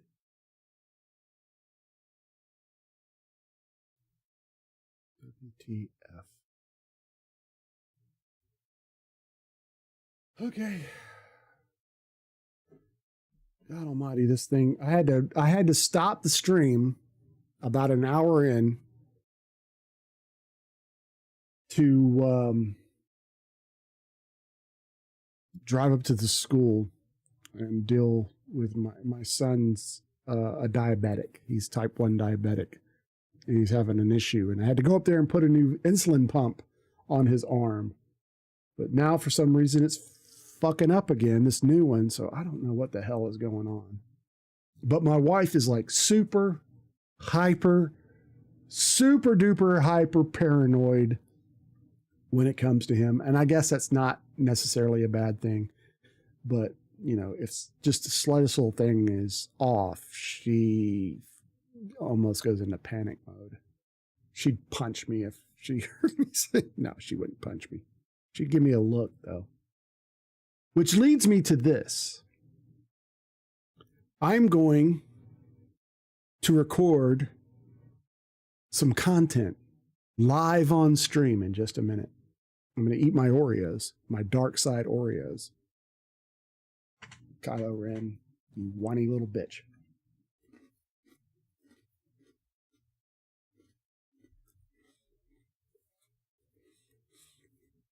There we go. Yum.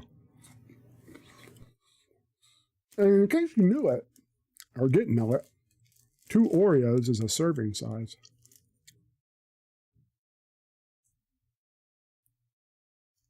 $140 calories for 2 Oreos. This is either Count Dooku or Darth Maul. Darth Maul doesn't have hair, and this guy clearly has hair. But he's got a big fat nose, and he's got I don't know. I guess this is Count Dooku.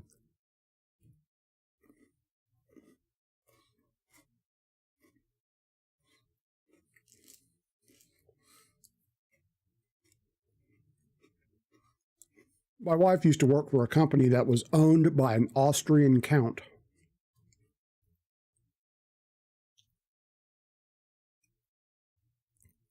His name was Count Arco.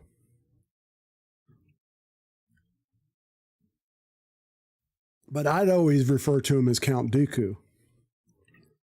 And I'd always tell my wife whenever I would get to meet him, when I shook his hand, I would say, "You're going to pay for all the Jedi that you killed today, Dooku."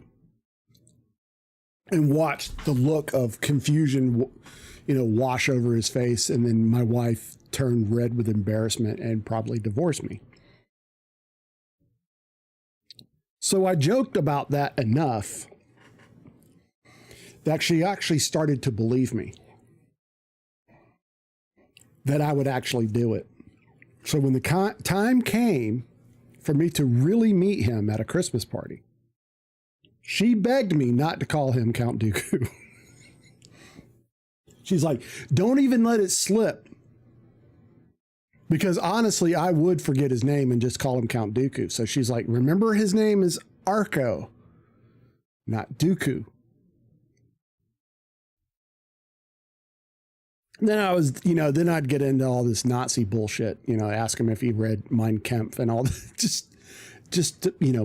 I was just being an asshole. I would have never said that, but she's terrified that I would have, but I never did. And I wouldn't. I know better than that. However, when she got laid off, I wanted to go up there, walk in like Captain America, and just, he wasn't there all the time. He did not bother himself with the meddlings of the peasants. He was royalty in Austria. Like, we were like, I don't care. We don't care about royalty anymore. British, Austrian, I don't give a fuck. You put your pants on one leg at a time like I do, you pretentious fuck. And his wife was worse. Anyway. And he had kids that were like the 2 twins from The Shining.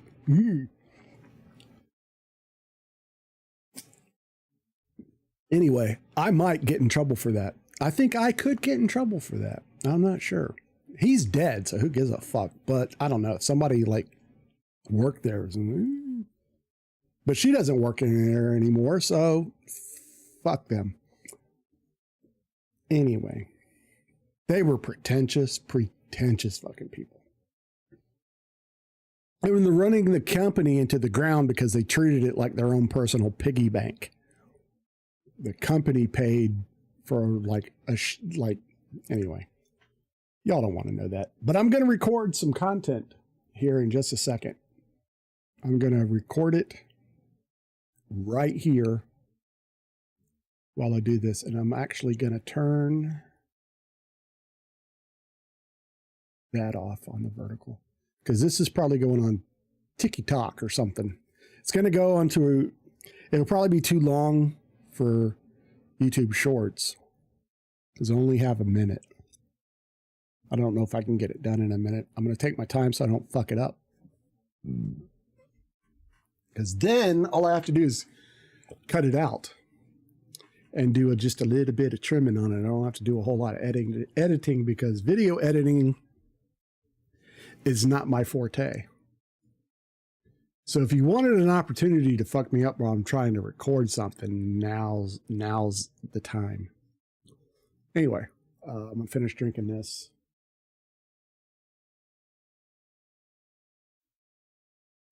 And I'm going to have to figure out why my camera is my other camera's messed up. That's making me mad. First, it wouldn't work at all. And now it's not working correctly. It might be because of maybe I'm taking up too much bandwidth on that hub with it because it is. I might put it on the other one. It's fine. I'll take care of it later. Don't worry about it.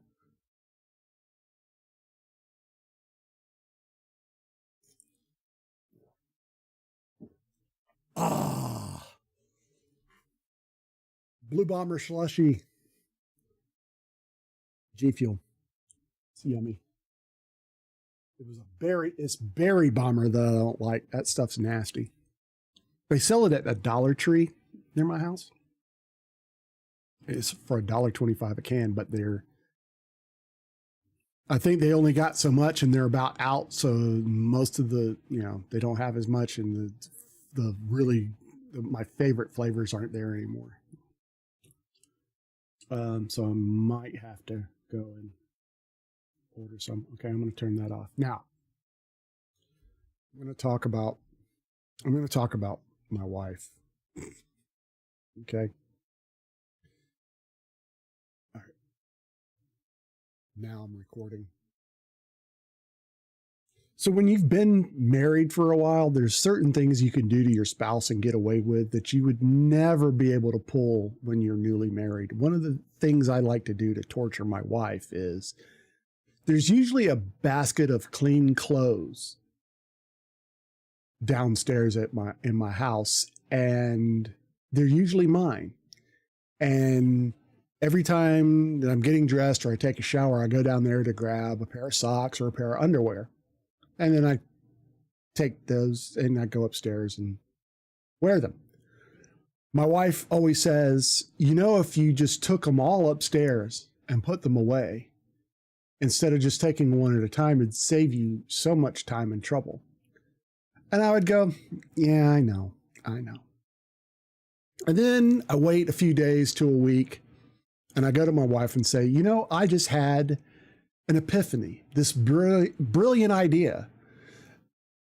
The clothes downstairs, if I were to bring them upstairs and fold them and put them away, I wouldn't have to go downstairs every time I took a shower. And then I'd first watch her face go blank. And then I'd see the anger and frustration just wash over her.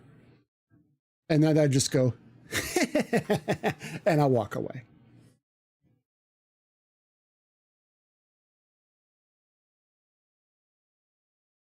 There we go. That might be under a minute. It may not be. Let's see. Where does that stuff go? Let's see. It's 1 minute and 34 seconds, so it cannot be a YouTube short. However, it can go on all of the other ones. Okay, everything I've got up, okay, all right. I had something on that I shouldn't have. Oh, excuse me. Excuse me.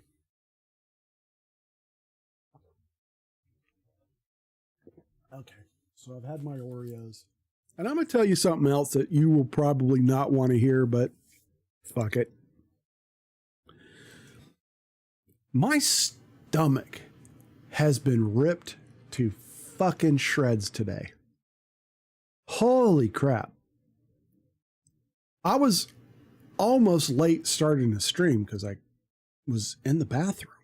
It's like fucking unbelievable. when I got up this morning, I was helping make the kids lunch, and I had a couple of grapes, just regular green or white seedless grapes.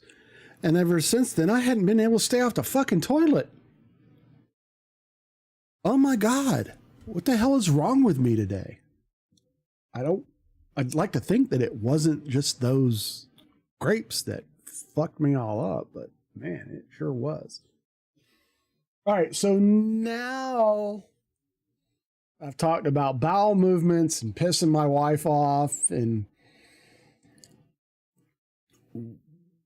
why how I discovered that racism was stupid. Since I've talked about all of this other shit, members of my family dying, this has been a fucking sad sack of a stream. I don't mind telling you that I had to break almost in half because I had to stop and run up to the school and help my son out. This has been,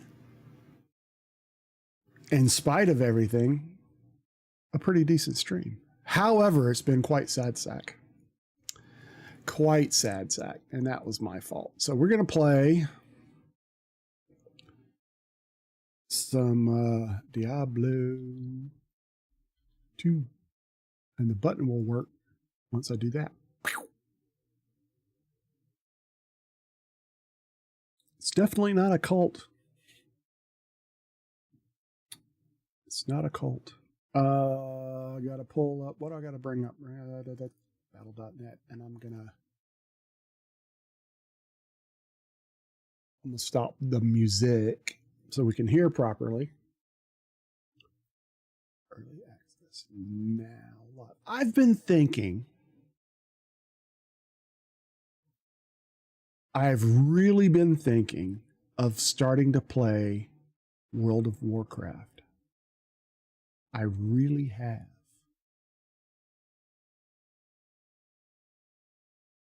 What would, I mean,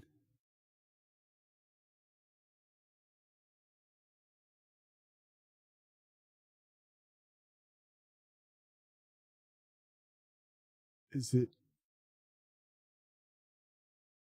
World of Warcraft? I only have, okay. Only 2 favorites. Is it World of Warcraft? There we go.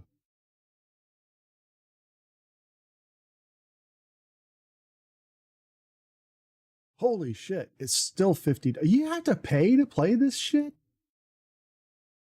Still? Okay, maybe I won't. I'm not paying $50 to play this. There are free RPGs out there. There's free ones, so that's not happening. So, never mind.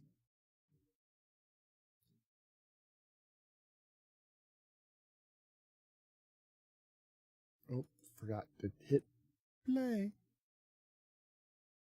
Here we go.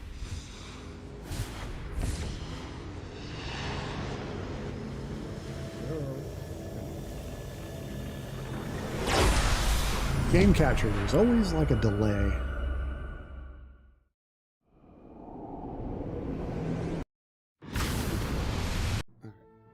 We are in Loot Golem still.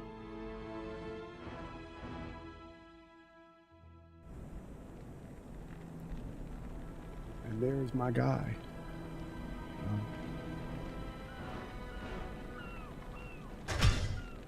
I'm a level 20 paladin. So, what I was saying earlier about, oh shit, there's a huge rendering delay.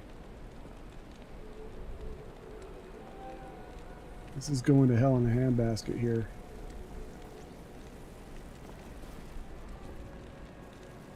What the fuck over?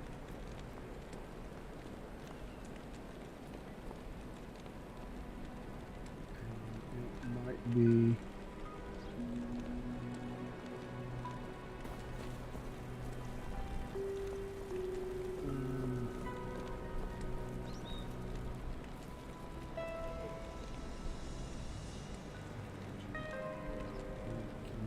Can't change it while I'm playing. Okay, there it goes. It's She's stabilized now, Captain. Okay. Ooh.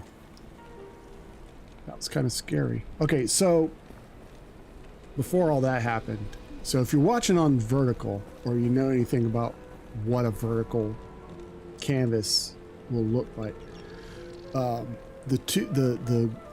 life globe here and the mana globe here, you cannot see these. This is too wide for the vertical canvas. So what I have done, I haven't initiated it yet, but I have created, I made a mask to mask this whole bar out. Okay, and I think I did it in two or three pieces. Anyway, I am going to cut these out of the cut this out of the vertical stream and put them in where you can see them.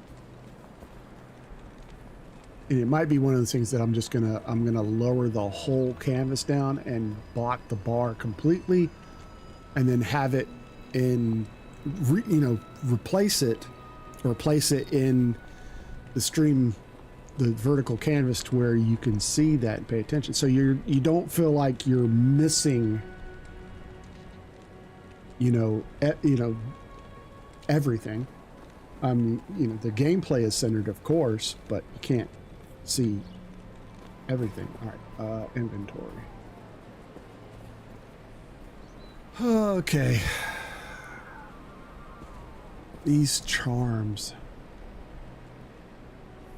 they work real good, but clear the other side of town. Come on, dude.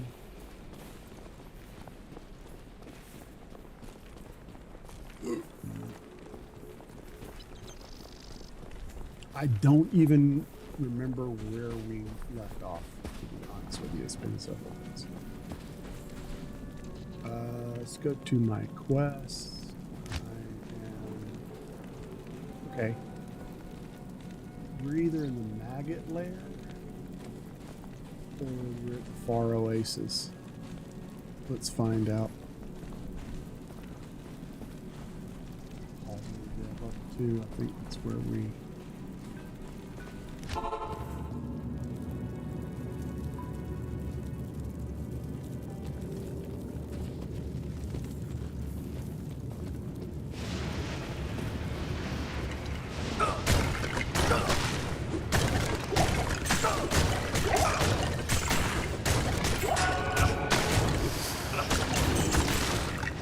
Poison me, you prick.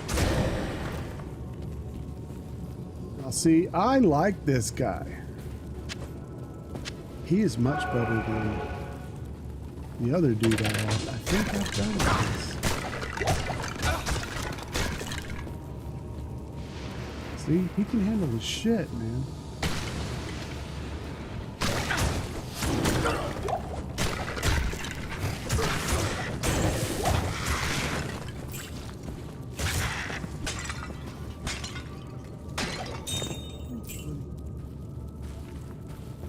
Go back. I want to say I've been through here.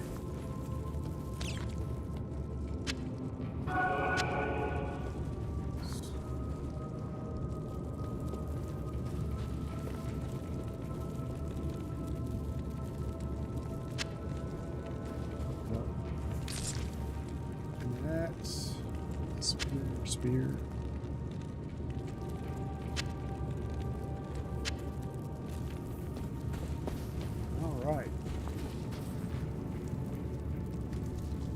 These are magic.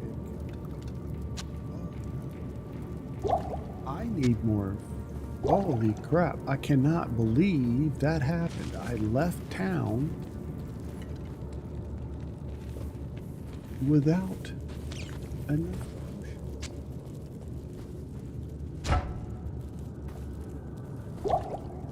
So I'm all full up.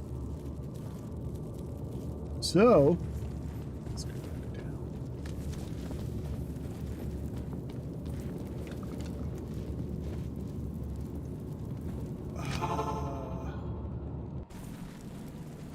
figure this out. I think I'm gonna have to drop my stream back down to 30 frames per second because it was running stable. Everything was running stable until I switched to that. Now it's all messed it up. Good Deckard day. Kane, you prick. Good day. Yes. Trading repair. Service charge.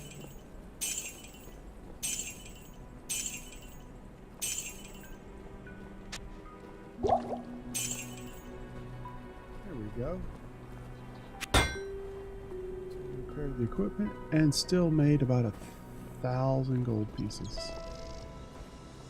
Let's see what kind of armor we got going. Oh, I really want that. It's 8 grand for that. With not much.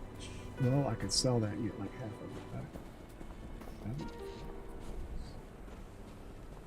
Chainmail. If I had chainmail. Scale mail. So that's better than a breastplate? Well, it's probably better than that breastplate.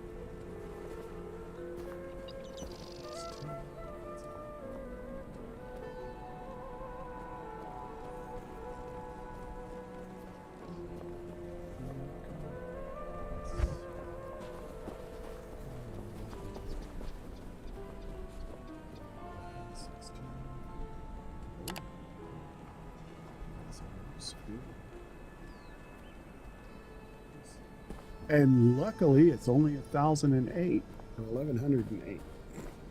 Should I buy it? The one I have is pretty good. It's got those gems in it that make it. It's kicking those skeletons' ass. I really want a magic. I really want a good flail. That's what I really want. I mean, is this almost? Is this? Are you guys? Is this all screwed up to y'all? I mean, is it too laggy? If it's too laggy, I'll stop and we can play some other time. But, say tomorrow and I can fix the... I think it's because I went to 60 frames a second. I do have, I think I have the Horadric Cube. Yes, I have the Horadric Cube.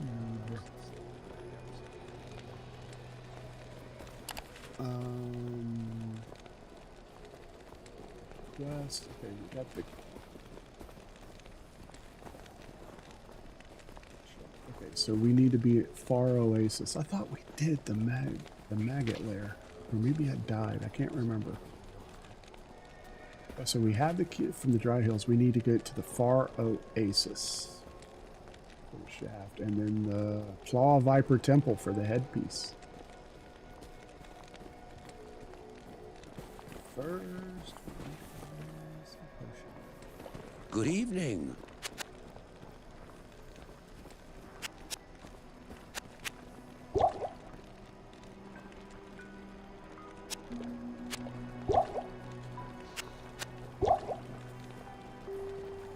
There we go.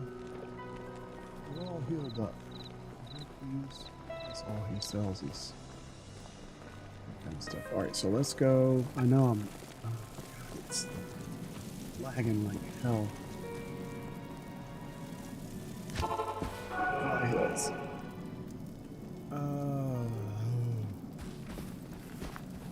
Gotta find our way out of here. Use...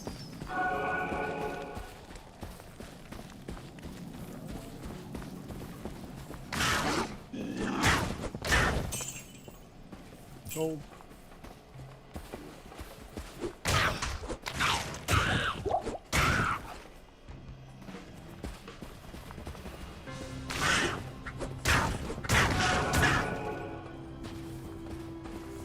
Ripped all 3 of them.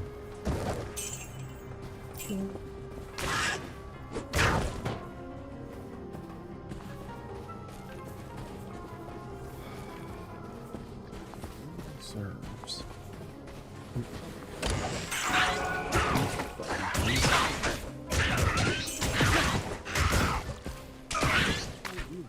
frozen.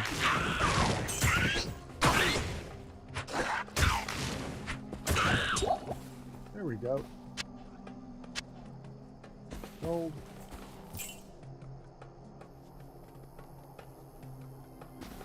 Gold. Something else. Spiked hand, spiked glove. Let's get over here. I feel healthy. Throwing it.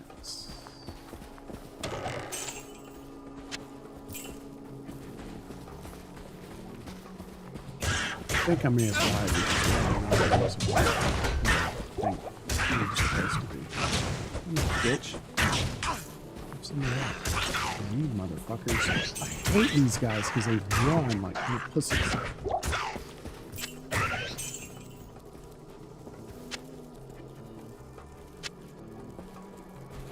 Rejuvenate.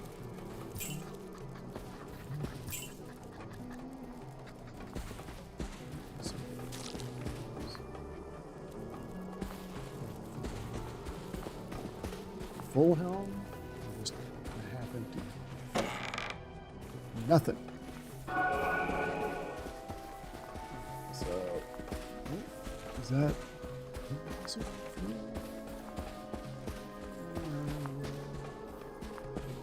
Big, huge waste of time. Okay. So last time it.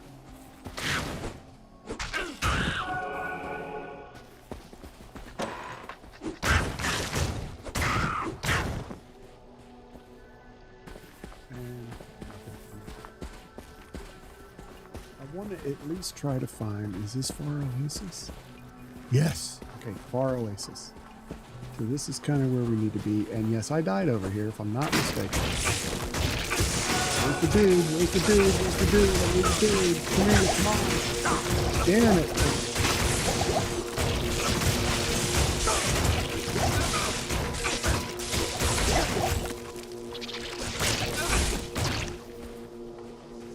Holy shit.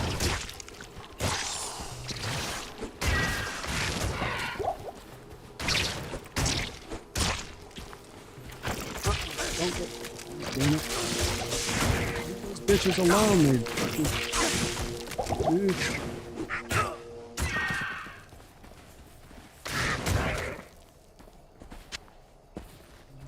The zombie head. Oh, shit over here. Yeah, they better give me a lot of extra healing potions, because man, that took a lot out of us. Ooh, that's a magic skull cap, rejuvenation potion. Just what we needed. Oh damn it, I'm already full up.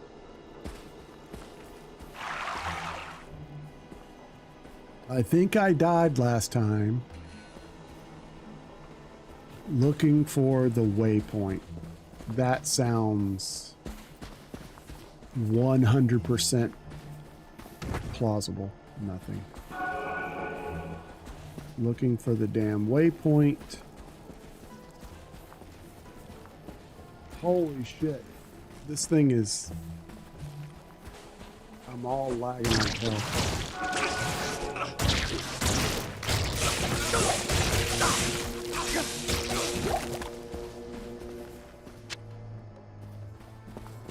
I can't carry anymore. I can't carry anymore.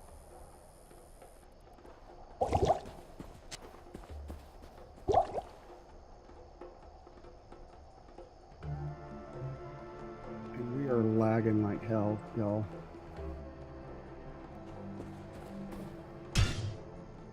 I'm gonna have to get out of this. I am so sorry, y'all. It lags too much. I'm either gonna have to turn my...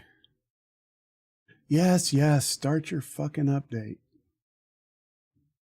Jesus, y'all, I am so sorry.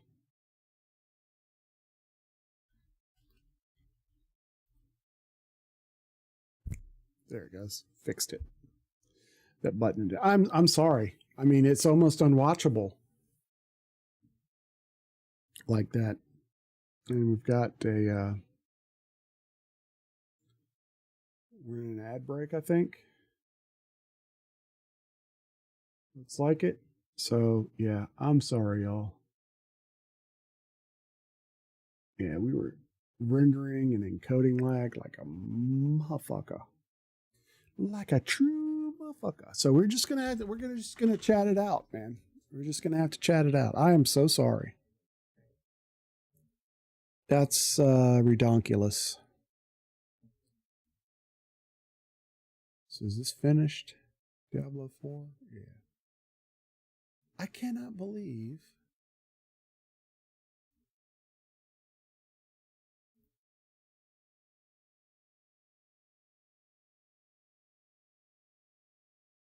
World of Warcraft. Oh, that's reforged. I don't want that. Can't believe that shit's $50, man. Activation. Blizzard. There it is. World of Warcraft. Upgrade available. Oh, I've got the original upgrade available. What's gonna happen? Shit, yeah. I've got the early, you can only make it to a certain level. So I was getting ready to say, I thought I had this. It wants $50 fucking for this. And I'd be starting essentially from nothing. So I think I'm gonna pass on World of Warcraft. That was the reason why I never played. I can't stand looking at those red numbers. That was the reason why I never played it to begin with, because I could not see myself. That was back when it was subscription based. I couldn't. I couldn't. I can't. I can't, because I'd rather, I would rather buy the game and never play it than have to pay a subscription for a game that I love to play. You know what I'm saying? That's weird. It's very strange, but I'm a strange guy.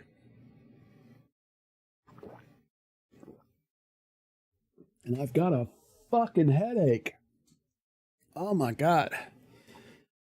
The deal with my son at school has got me so, I've got a tension headache now, which I don't know why. It was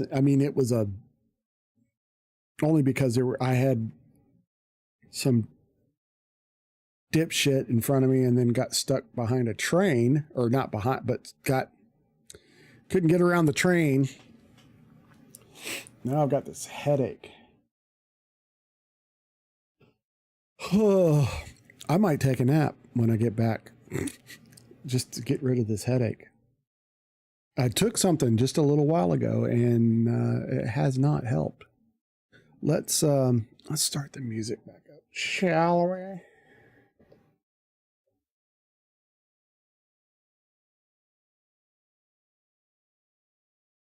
Yeah, baby, that works. I love it when shit works on the stream deck. I love it when stuff works on the stream deck. Very nice, very nice. One more time, because I know I've talked about it quite a bit at the beginning. This Saturday night, I'm doing community night. I'm doing a community night, my first ever official community night. We're going to be playing Among Us and Fall Guys and some other community, jump in and play together kind of things. Might be having a few drinks while we do it. I might, just a couple of beers or two. And I have not, it will definitely be Saturday night, but I'm not sure what time we're starting yet. So I'm promoting it quite heavily on my social medias. So just make sure you're following one of them, probably except for Instagram. I don't update that one nearly because it's a little harder. But anyway, so Threads or Twitter or Facebook. It's still Twitter. Fuck you, Elon. It's gonna be. I'm gonna call it Twitter until the day you run it into the ground and have to shut it down. Excuse me. And then Sunday night, we're doing movie night on the Discord.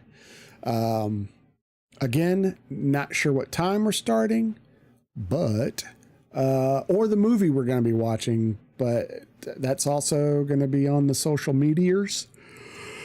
So make sure you're following one of them, and we'll figure. I mean, I know the movie that I want to. We'll be showing, but I have not announced it to everybody. Few people know. I have talked about it on stream. Which movie? But the bummer is the one viewer that I was specifically showing that particular movie for can't be here. It's got to work. So I might change the movie. And if so, I know what movie it's going to be. I know what movie. I wanted to do a series of movies, but if we're gonna miss the first one, then anyway, I've got a backup just in case. I have a backup. So, oh my God, y'all, I am so sorry.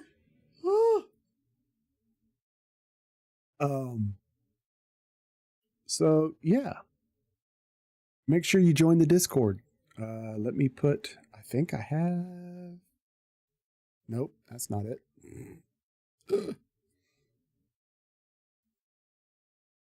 Here, let me put it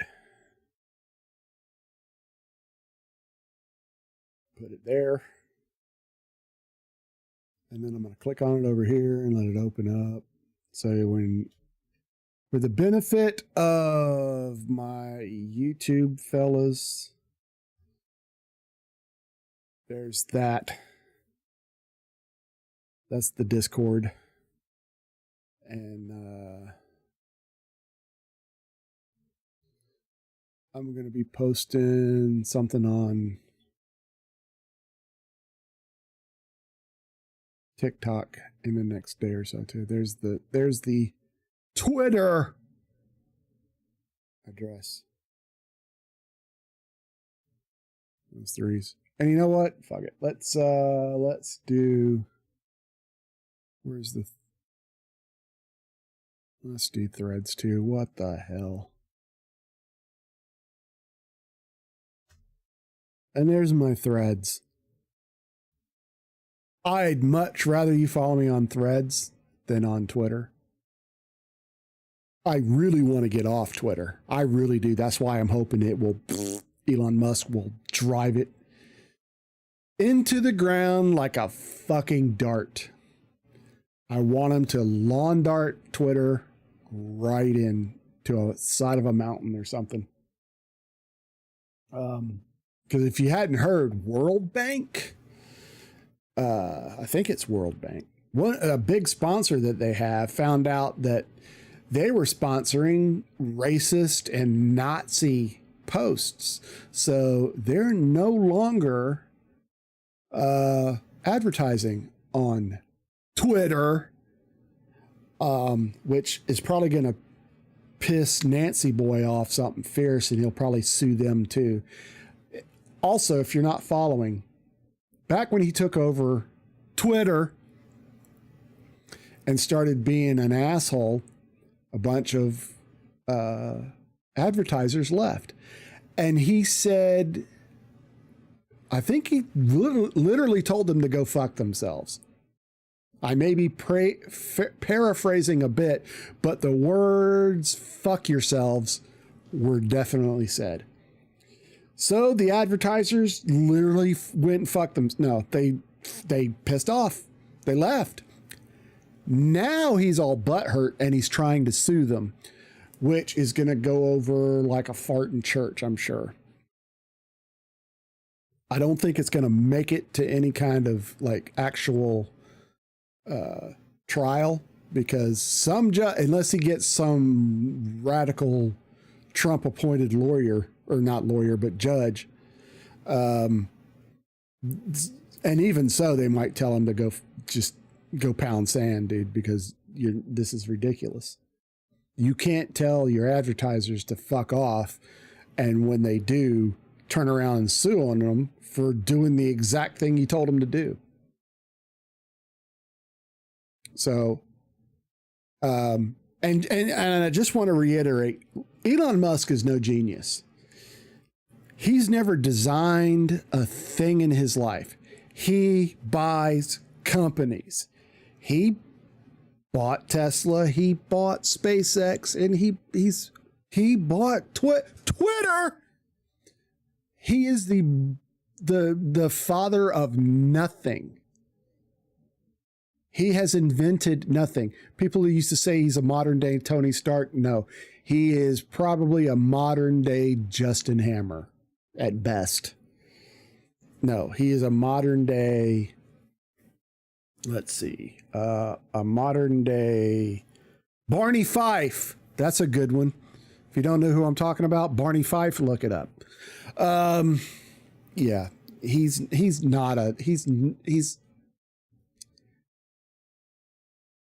a piece of shit. Anyway, the only reason I'm still on Twitter is everybody, a lot of streamers are still on it.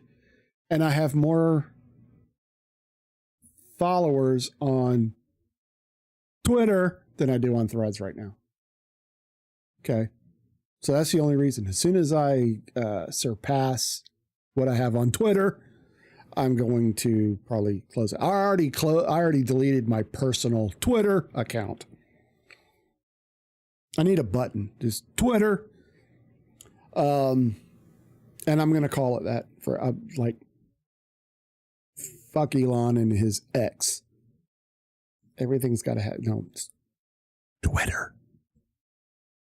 And if you're on Truth Social, get the fuck out of my stream. No, I know some people that are on it just to read the ridiculous bullshit that goes on there. Okay. I don't know what I was saying. Anyway, you need to follow me if you want details of movie night and community night coming up this weekend. It's Labor Day weekend. I know a lot of people that have plans won't be able to make it, and that's cool. This is for the people that don't have plans going, what am I going to do this weekend, Zero? I got you covered, man. I got you covered. Come in Saturday, Sunday nights, hang out with me. We're going to watch a movie. We're going to play some games.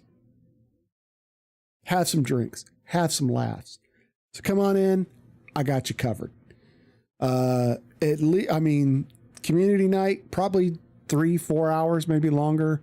Movie night will be at least long enough to watch the movie, one of the 2 movies that I have in mind. So we're looking at least 2 hours, because we might chat a little bit before and might chat a little bit afterwards. I've never done a movie night. I need to participate in somebody's movie night, so I know how to do. I mean, I know how to do it, but am I going to talk the whole time, or am I going to open up the chat so we can just chat during the movie? Not sure. I might ask around. I know a couple of streamers that do regular movie nights, but I don't know if they will answer my messages because I'm just loose. I'm a small baby streamer. I'm a small baby. And they are much too important to cavort with the likes of me.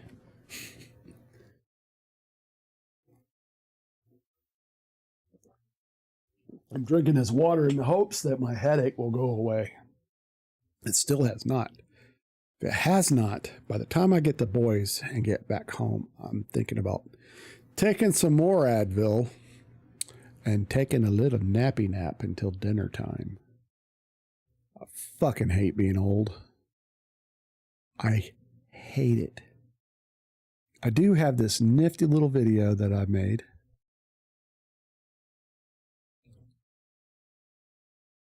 That I'm going to edit and post.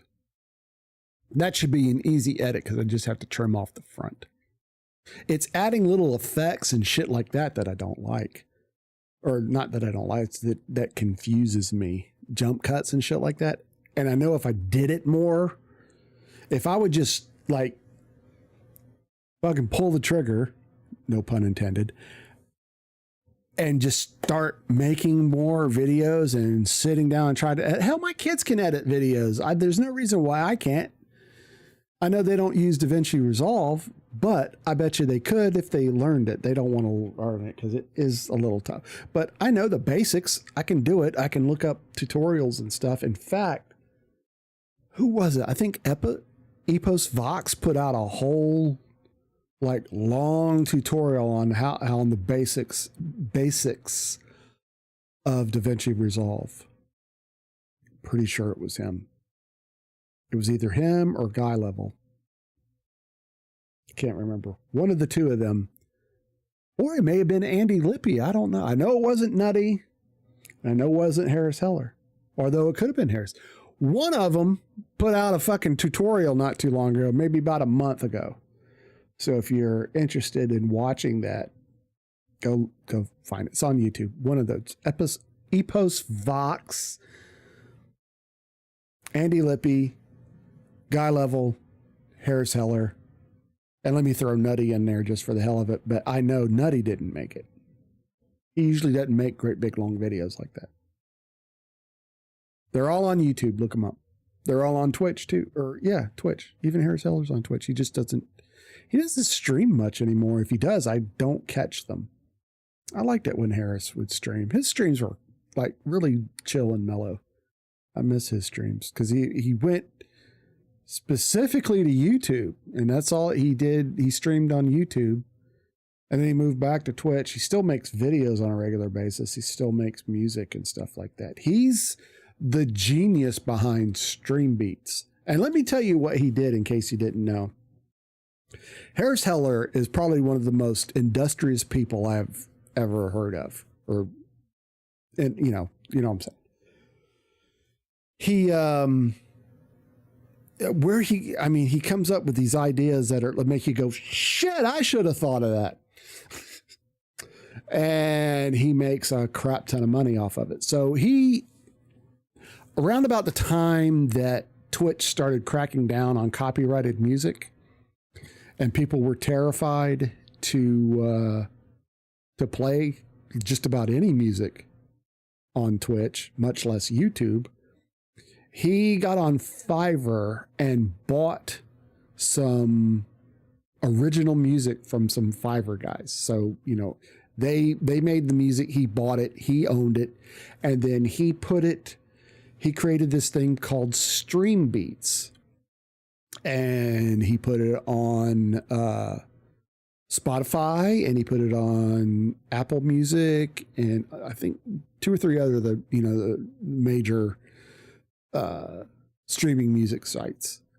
He put it on there, and then he made the songs available for download from his website. So it's, to the streamer, to the creators, it's 100% free. And they're it's totally original music. Since then, I think he has hired a musician. He actually has a musician on his staff. He does collaborations, and he's a fair musician in his own right. That's how him and his wife. So he got started back when what was it called? It was before TikTok. Oh, crap. What was the name of shit? Now I can't think of it. And it shut down. It was like a short form video. Son of a bitch. I had it right there, and it went, yeah. Anyway, and he went viral on there and did pretty good. And then when they shut down, his, things kind of went for him. But he bounced back. He started streaming. He's like he knows cameras and audio and all that stuff. I would like to kidnap him for a weekend or so and bring them here and set them down in front of my stream and just go, make it wonderful, and do all my my audio and video settings and all that. God, I still can't think of the frickin' name of that site.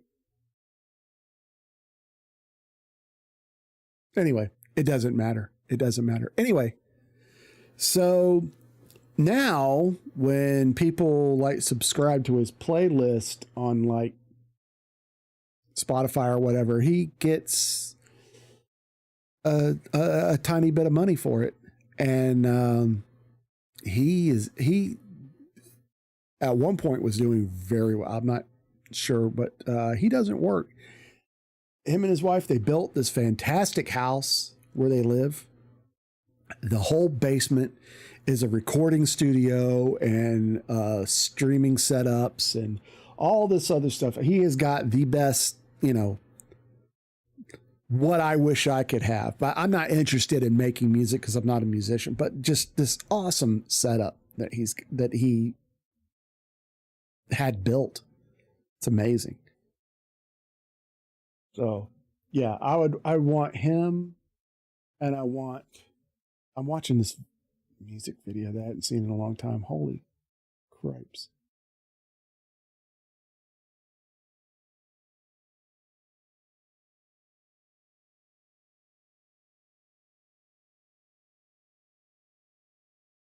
Okay, I'm sorry. It's like, oh, boobies, and get distracted. Even, yeah. Sorry. So, yeah, I want him and I want Nutty. I want to kidnap them for a weekend and let them sit down and collab. That would be awesome. And have them just fix my shit.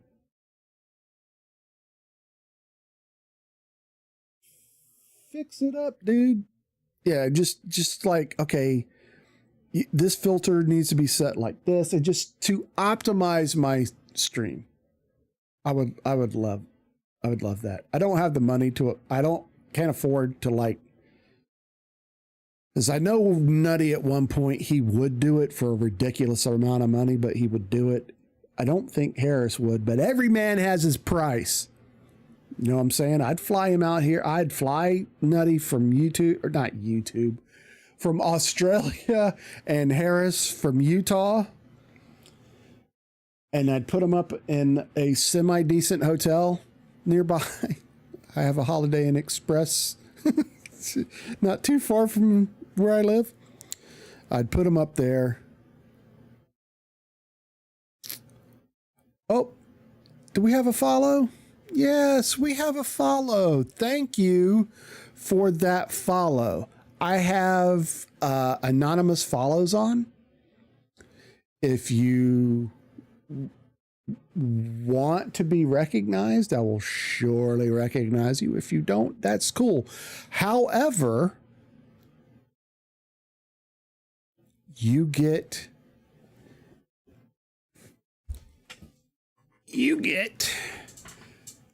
to put a rubber band on the rubber band ball. For every follow, we put one new rubber band. For subs, we put 2. Donations, I haven't figured that out yet. So, if you would like to name, choose a color. I've got just about most colors. Excuse me, pick your color. Thank you for the eewoo. Pick your color and we'll put it on there. If not, I'll just pick something anyway later on and put it on. But thank you for that follow. I need to turn the alert on. Blue like your name. Okay. Ashley Garcia. Absolutely. Since you're chatting, then I guess everybody kind of knows who you are now. I need to fix the alert so the alert will actually go off. But yeah, the blue ones, I've got these great big ones, but they're, I don't know. See, it's huge.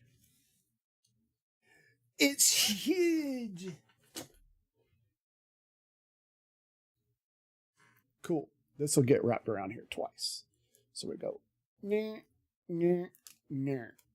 There we go.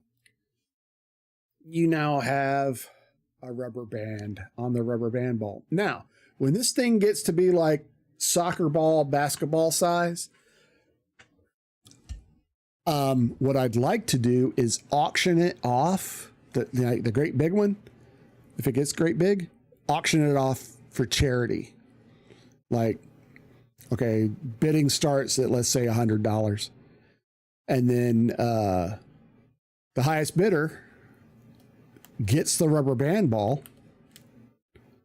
And then a charity, it's generally a children's hospital type charity, will get the money. So there we go. I can't wait. And then we'll start a new rubber band ball. Start over from scratch. But thank you so much. Would you like a shout out? I can give you a shout out. There we go. Well, you know, I did it without even waiting for you to answer. So there you go.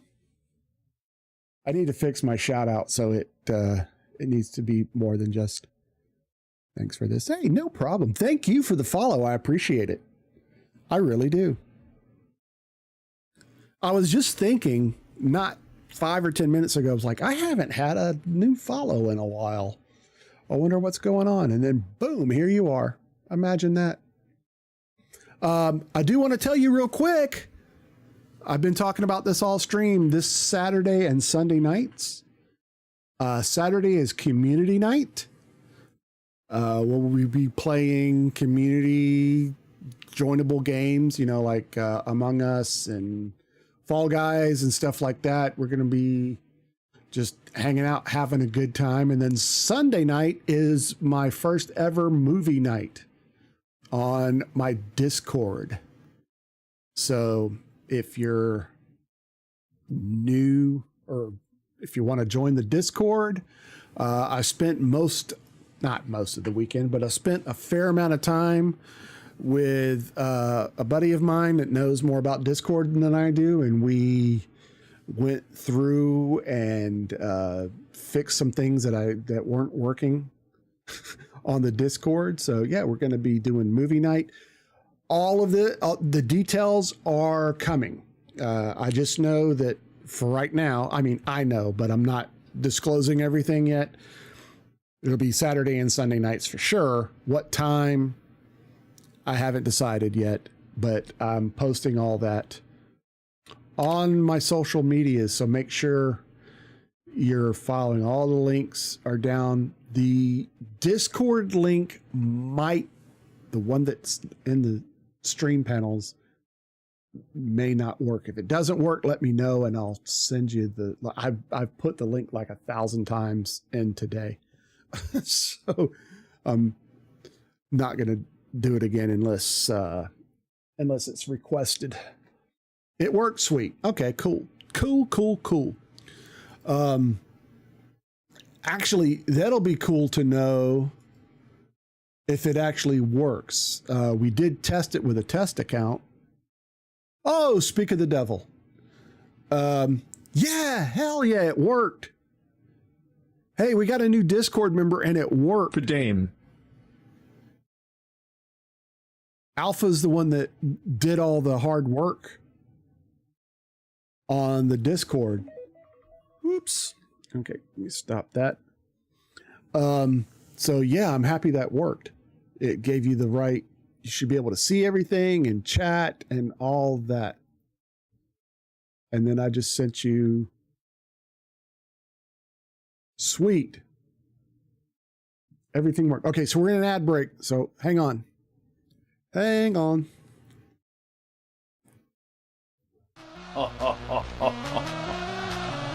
Now, this is epic. Yeah, it's epic. I made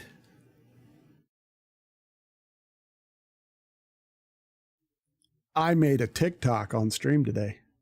Well, it's not just a TikTok. but a TikTok.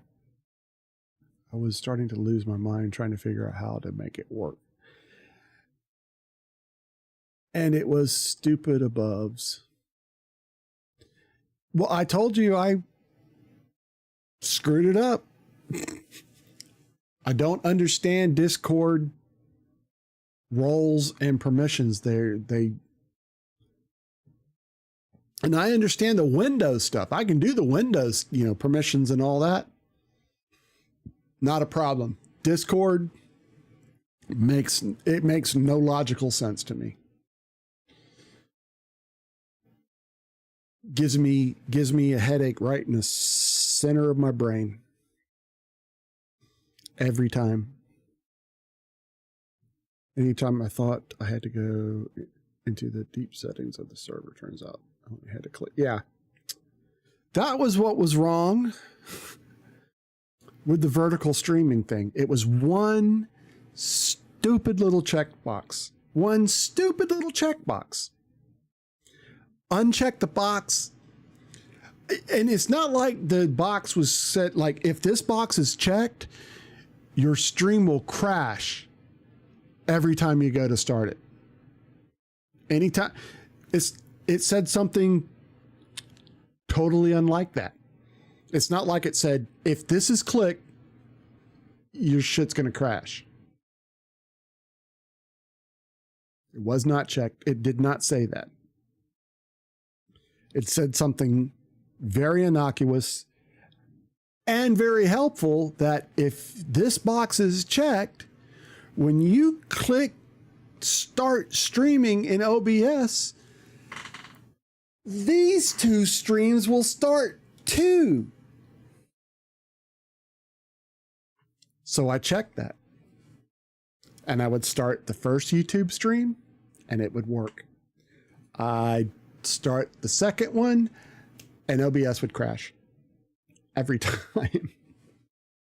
One, you know what? And I sent him the guy a message. I don't think he ever read it. If he did, he did not respond. And he's on. I guess he just decided, screw that guy. No, I'm sure they've been busy with issues to the plugin. But sadly, guys, I need to go. We're going to find somebody to raid real fast, and then I got to get going. I've got to go pick up my kids from school, and I think I am going to take a nap. I've had a headache ever since this morning, since the little school incident. And it won't go away. So I'm going to take something else for it and have a nap.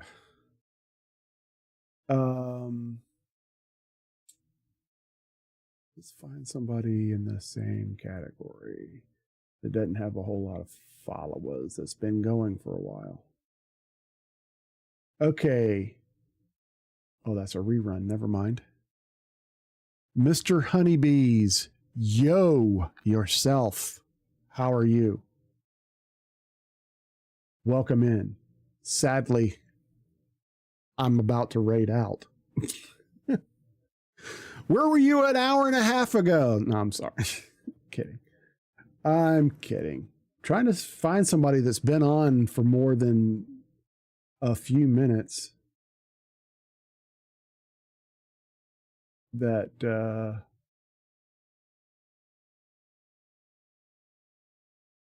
oh, here we go. This is a good one.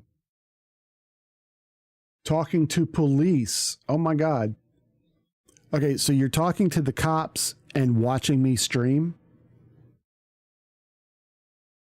For real?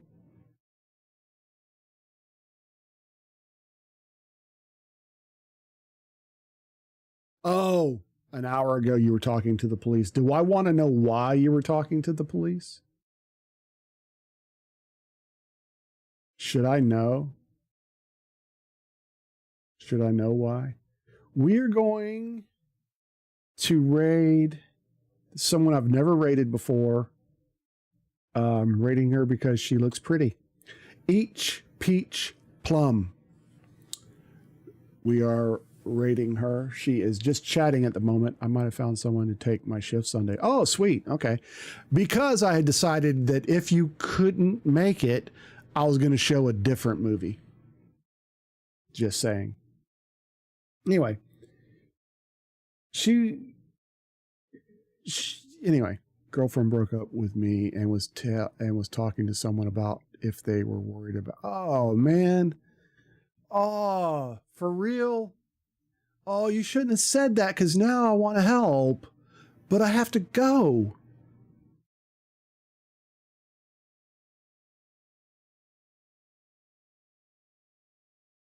Oh, she's been on for 2 hours. Okay.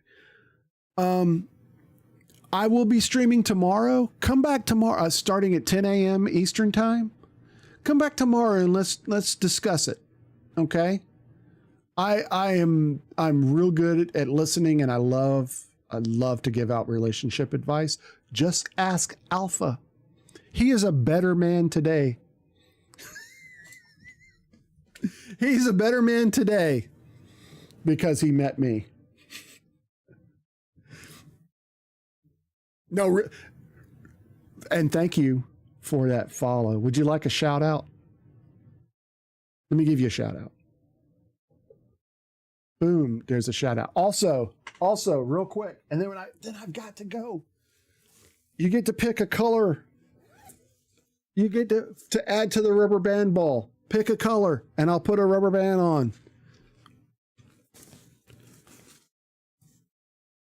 You don't stream? Yeah, but it's a shout out nonetheless. What color would you like? I'm colorblind, so gray. Oh, shit. Actually, I have rubber band color. So that's pretty close. That's as close to gray as I can get. But, boom, there you go, my friend. Shout out and a rubber band on the rubber band ball.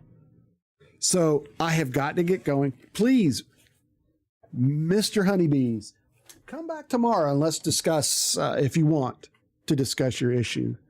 And I'll help talk you through it.